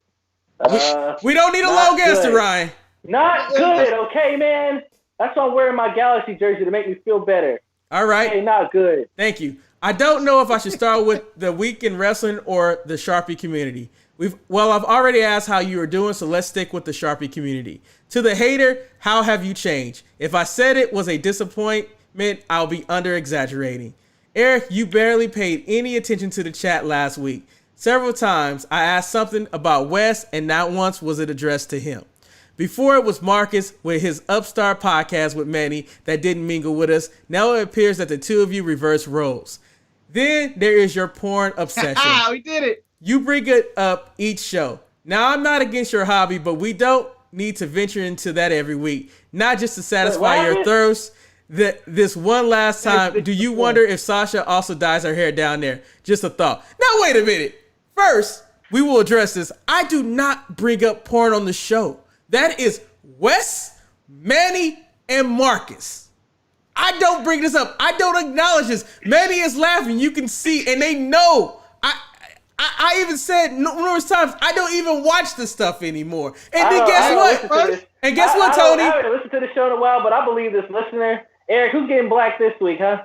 And Tony, guess what? What you watching, huh? Guess who also brought up what you doing? porn? Huh? You did. I have no comment on this. The first step of addiction is admitting that you have an addiction. Okay? Uh-huh. All right? Last time I was in the car with you, you started speaking in an English accent and talking about where you going, Guff. I can go around here and do some fake taxi shit. I must say, Eric. If we started our own nation, at this time, you wouldn't be involved. Actually, the rest of you, I don't have any issue with, so I'll ask a question of two of each. Grand finale. What made you want to start a wrestling podcast, and was there any difficulty in starting one? First of all, I want to apologize for my actions earlier about saying I'm going to fuck Stu Grace's mother. You feel bad about that now, do you? Now you feel bad about that. That is so conscience in the last 10 minutes, have you? Uh-huh. I don't want this shit coming back at me in 17 years when I'm running for office, all right? Come back to you in 17 minutes. Let's do find out. Yeah. I'm about to tell myself, Yo, Stu, I hope your mom don't like cupcakes, man, because Marcus said he coming over. He was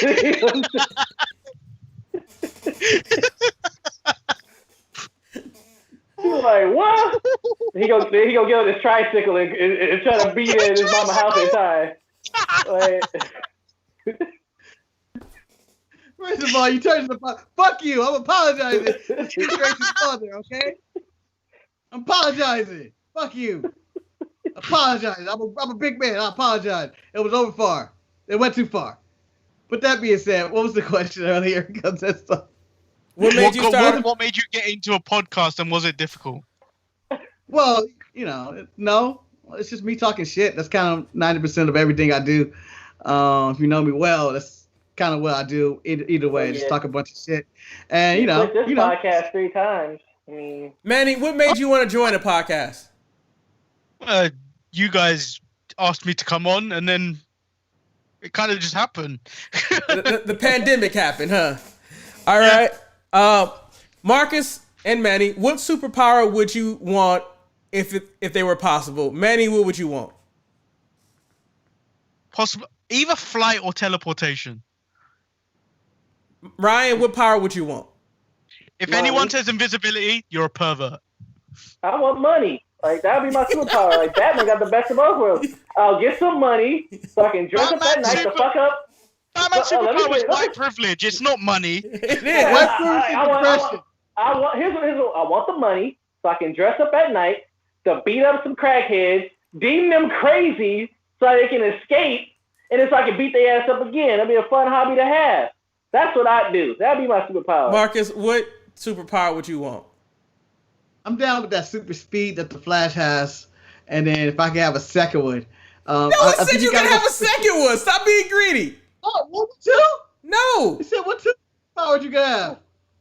It said what superpower would you want to have if that were possible? You only can have one. Well, I'm going with the speed. I'm taking teleportation. I like that one. Yeah. You guys are too lazy for teleportation. Hey, man. Straight out to drive the Wiener Schnitzel. That's why, I mean, you know what? I might go to Wiener Schnitzel. That shit sounds kind of good right now. What's up with Chipotle? Lord Manny, we can only kind of sort of see your props. Is there anything that you are into collecting either now or when you were a kid? Did you play wrestle as a kid? I did, but it was a lot more difficult because as I was an only child. I lived a lonely life. All right. You seem like the most mild-mannered guy. You seem like the most mild-mannered guy on the show. So what irritates you, if anything, Manny? Lateness really bothers me. Punctuality, I get that. That's why you in HR. I get it. Wes or Disman, have you two met in real life? Are you Ravens fans? What's the best place to get seafood in Baltimore? You guys can address that in another email. Disman, that title you won seems to be the one on the line more than the Hardcore 24/7 belt. If I were you, champ, I'll tell him not to ask that there be some non-title matches, maybe some number one contender matches. Pressing on to the wrestling this week. Wrestling fans, I wish they would push Sasha Banks. Sometime later, she gets the push of her lifetime. Wrestling fans, I'm so sick of Sasha. I won't watch till she loses her title. What before her title reigns lasted all of well, they didn't she lose them on her first defense. Just sit back and enjoy. 2 belt Banks, bitches. Sasha and Bayley are magic together. At first, I wasn't sure if Bayley could be a good heel, but damn you go, girl. You've been knocking it outside the park. Someday I hope to be an inspiration as the golden role models. Extra heat for ending Kyrie, who I must say was terribly misused on the main roster. And it's a damn shame that we never got a proper program between her and Io because the WWE was in a rush to move her to the main roster for reasons unknown. The WWE and WWE Shop are seriously missing out on money right now. With this being the COVID era, how are they not pushing Mustafa Ali heavily alone with selling replicas of his face mask in various colors? Can't wait for NXT. Maybe a follow-up email later. Perhaps I'm pretty lazy. That email did come through. He says, so which kind of friend would you rather have? Asuka, a friend who would drop everything that is important to her to help you in this desperate time of need, or Keith Lee, who will sit idly by and watch you get your ass kicked? The choice is obviously a friend like Asuka. Besides, afterwards, she can teach you how to do that cool miss trick. Guys, question for the three of you, which is now 4 because Ryan is here. And this isn't meant as an insult, but do you need to get your eyes checked? I ask because you seem to have Cameron Grimes and Rhea Ripley mixed up. The reason I say this is because you all grab your shirts when you do Grimes impressions. That's clearly Ripley who tugs on her vest. Kyle is back. Now give that man as a single push, please. Can someone who's a tattoo lover explain why folks get arm sleeves? I'm looking at you, Dexter Loomis. After a while, it just looks like you have a black arm. Smart finish on this week's Triple Threat. Where can I submit my resume to join the Robert Stone brand? That group is going places. Geez, Shotzi, please settle down on the bumps. Take care, everyone. That's Tony. Manny, since you're the only one who has tattoos, why do people get sleeves? Well, I kind of want to finish my arm. Like, there's whole things going on here, but a lot of people, I don't know why people get sleeves. I think it's just something to do. It's a form of expression, to be honest. Some people have stuff that doesn't make sense. They're the people that just go in and go, give me a tattoo today. Whereas like my stuff, I kind of had it to tell a story of my own. It's my own outward expression and that kind of stuff. So Manny, you hit the nail on the head because I do want a left arm sleeve.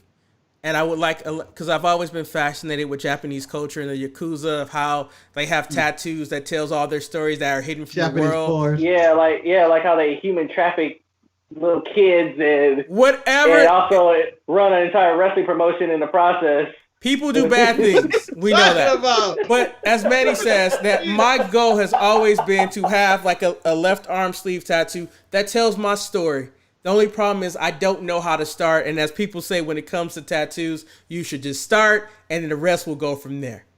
Well, you have to have some type of idea of what you want and where you want to go, and then finding the right artist for you at that point. And unfortunately, because of my color pigmentation, it will be a lot difficult because I will have black and gray. And if you don't get the right artist, it will look like Dexter Loomis' tattoo, which I think is a lot of cover-up work because it looks like he was trying to go biomechanical, but the person really didn't know how to do shading properly, and that's why it looks like a black mess. No, a lot of people are doing this thing that Dexter Loomis have where it's just a blacked out thing anyway. So that's kind of in the tattoo scene, but I never understand why people want that. Me neither. I want you to be able to see the art because I want you to appreciate it. Our last a lot of them will just get a black bar going from like here straight down to like there, and it doesn't make sense to me, but it must make sense to them. And isn't that what's important at the end of the day? Last email says, "What up, Sharpie Nation?" and pop lumber chat. Pop. I want to start off by thanking you all for doing an episode on the tournament I created. It was a blast to watch, and I truly appreciate it. I originally had a 128-man tournament, but thought that may be too much to send y'all, so I cut it down to 64. I thought I would let you know that in case you were wondering why certain wrestlers were missing from the tournament. Also, I didn't put Cena in that tournament because I believe he is retired. My finals for the tournament were Cesaro versus Lee, and Lee going over, so we share a lot of the same thoughts on the tournament, in my opinion. And yes, I put Cameron Grimes in the tournament just for y'all. It was a great Wednesday for promos, as I believe Keith Lee finally turned up the intensity, and MJF showed he's the best young wrestler on the mic. Also, AEW is truly reaching in the bottom of the barrel if they are bringing in former Funkadactyl Cameron. Hopefully she's grown and surprises, but we shall see. Just wanted to let y'all know I'm doing a women's tournament if y'all are interested in running it. Now, I would like to bring up some serious things that have been discussed lately on the show, and that is race and wrestling. We all know wrestling is a good old boy sport and has its roots steeped in racism. So when we see old farts like Vince and Bruce book Raw and SmackDown, we understand what they are doing. Vince and Trump are boys, so I'm not surprised how people of color are booked on WWE television. One day when Vince dies, we will hopefully see a tide turn on this type of booking. That's why a show like yours is important, because it gives people of color a voice and an opinion about wrestling, and I truly appreciate that. Till next time, I stay sharp as a machete, dashing John Pena, a.k.a. El Luchador TV. Thank you, John. Very nice email. Makes us feel all good inside. And, you know, being a person of color, you don't really realize how much of things in life are not really catered to you until people bring it out, and you just learn to accept a lot of stuff that you should not accept. With that being said, we've went on for 3 hours and 30 minutes. No, Eric. Before you stop. Okay, here we go. We need to address something. Oh, no. This Eric not being able to, like, focus on the chat and stuff, you guys don't actually realize how difficult that is. Like, to talk and then have to look over here and then keep to try and fit in what you're saying to what's going on in live with what's being said. It's not easy. Like, you've seen Eric go to me with a question, and I have no idea what's going on because I'm actually talking to the chat. So it's not an easy job. And I dare you to come on and try and focus on the chat whilst talking with us. Well, most people when they're on, they can't look at the chat. Is to not care what Eric says, and just to begin with, and then you can answer the chat for it. Wow. Okay. Well, anyway, if you guys would like to email us, there's one way to do that. You just send an email to the sharpshooters@gmail.com. It popped up on the screen. I finally got the animation to work right. That's dasharpshooters@gmail.com. It's a great way to reach out to us and let us know what we're doing right and what we're doing wrong. And that's what we always need to know. Also, if you liked what we had and you really want to help us out, please visit storefrontier.com/DSPN. Buy a shirt. Buy 2 shirts. You can also have a many. And let me tell you something. These shirts feel really great. This is a very thick t-shirt, and I'm very happy with the quality of the shirt. And I took my Red X out because I do not hate the Untitled Manny and Marcus show. Without that show, we probably wouldn't be over 100 subscribers right now. So we need to all give a round of applause to Manny and Marcus for the hard work that they put in to make this show what it is. We clap for ourselves. Yes. We clap for ourselves. Also, if you guys listen to the show on Friday, we do get more subscribers after we do these shows, which is weird. It's like it's a surge for the main show. Who knows? And also to say that when I made a cameo appearance on the Watch Along show, I actually had a really good time. It was kind of fun sitting down watching wrestling. That I got to thinking, thanks to a post that was posted by Manning when he was talking about WCW, I said it might be quite interesting because I have never really sat down and watched Nitro. If I went back and had watch-alongs with maybe people as I watched Nitro, start with episode 1 and go down there. I don't know if that's something people would be interested in. So many episodes. That's like 200 and something episodes. However, though, Marcus, the episodes of Nitro are only 45. They're 45 minutes, Marcus. Not all of them. No, not all of 3 them. hours. The original Nitro was 45 minutes. Then they go to 2 hours, and then they jump into the 3-hour Nitros. Hey, well, and then you got 3-hour bad Nitros. Well, maybe I'll just watch the 45-minute Nitros. I don't know. Or maybe I'll just pick and choose, Johnny.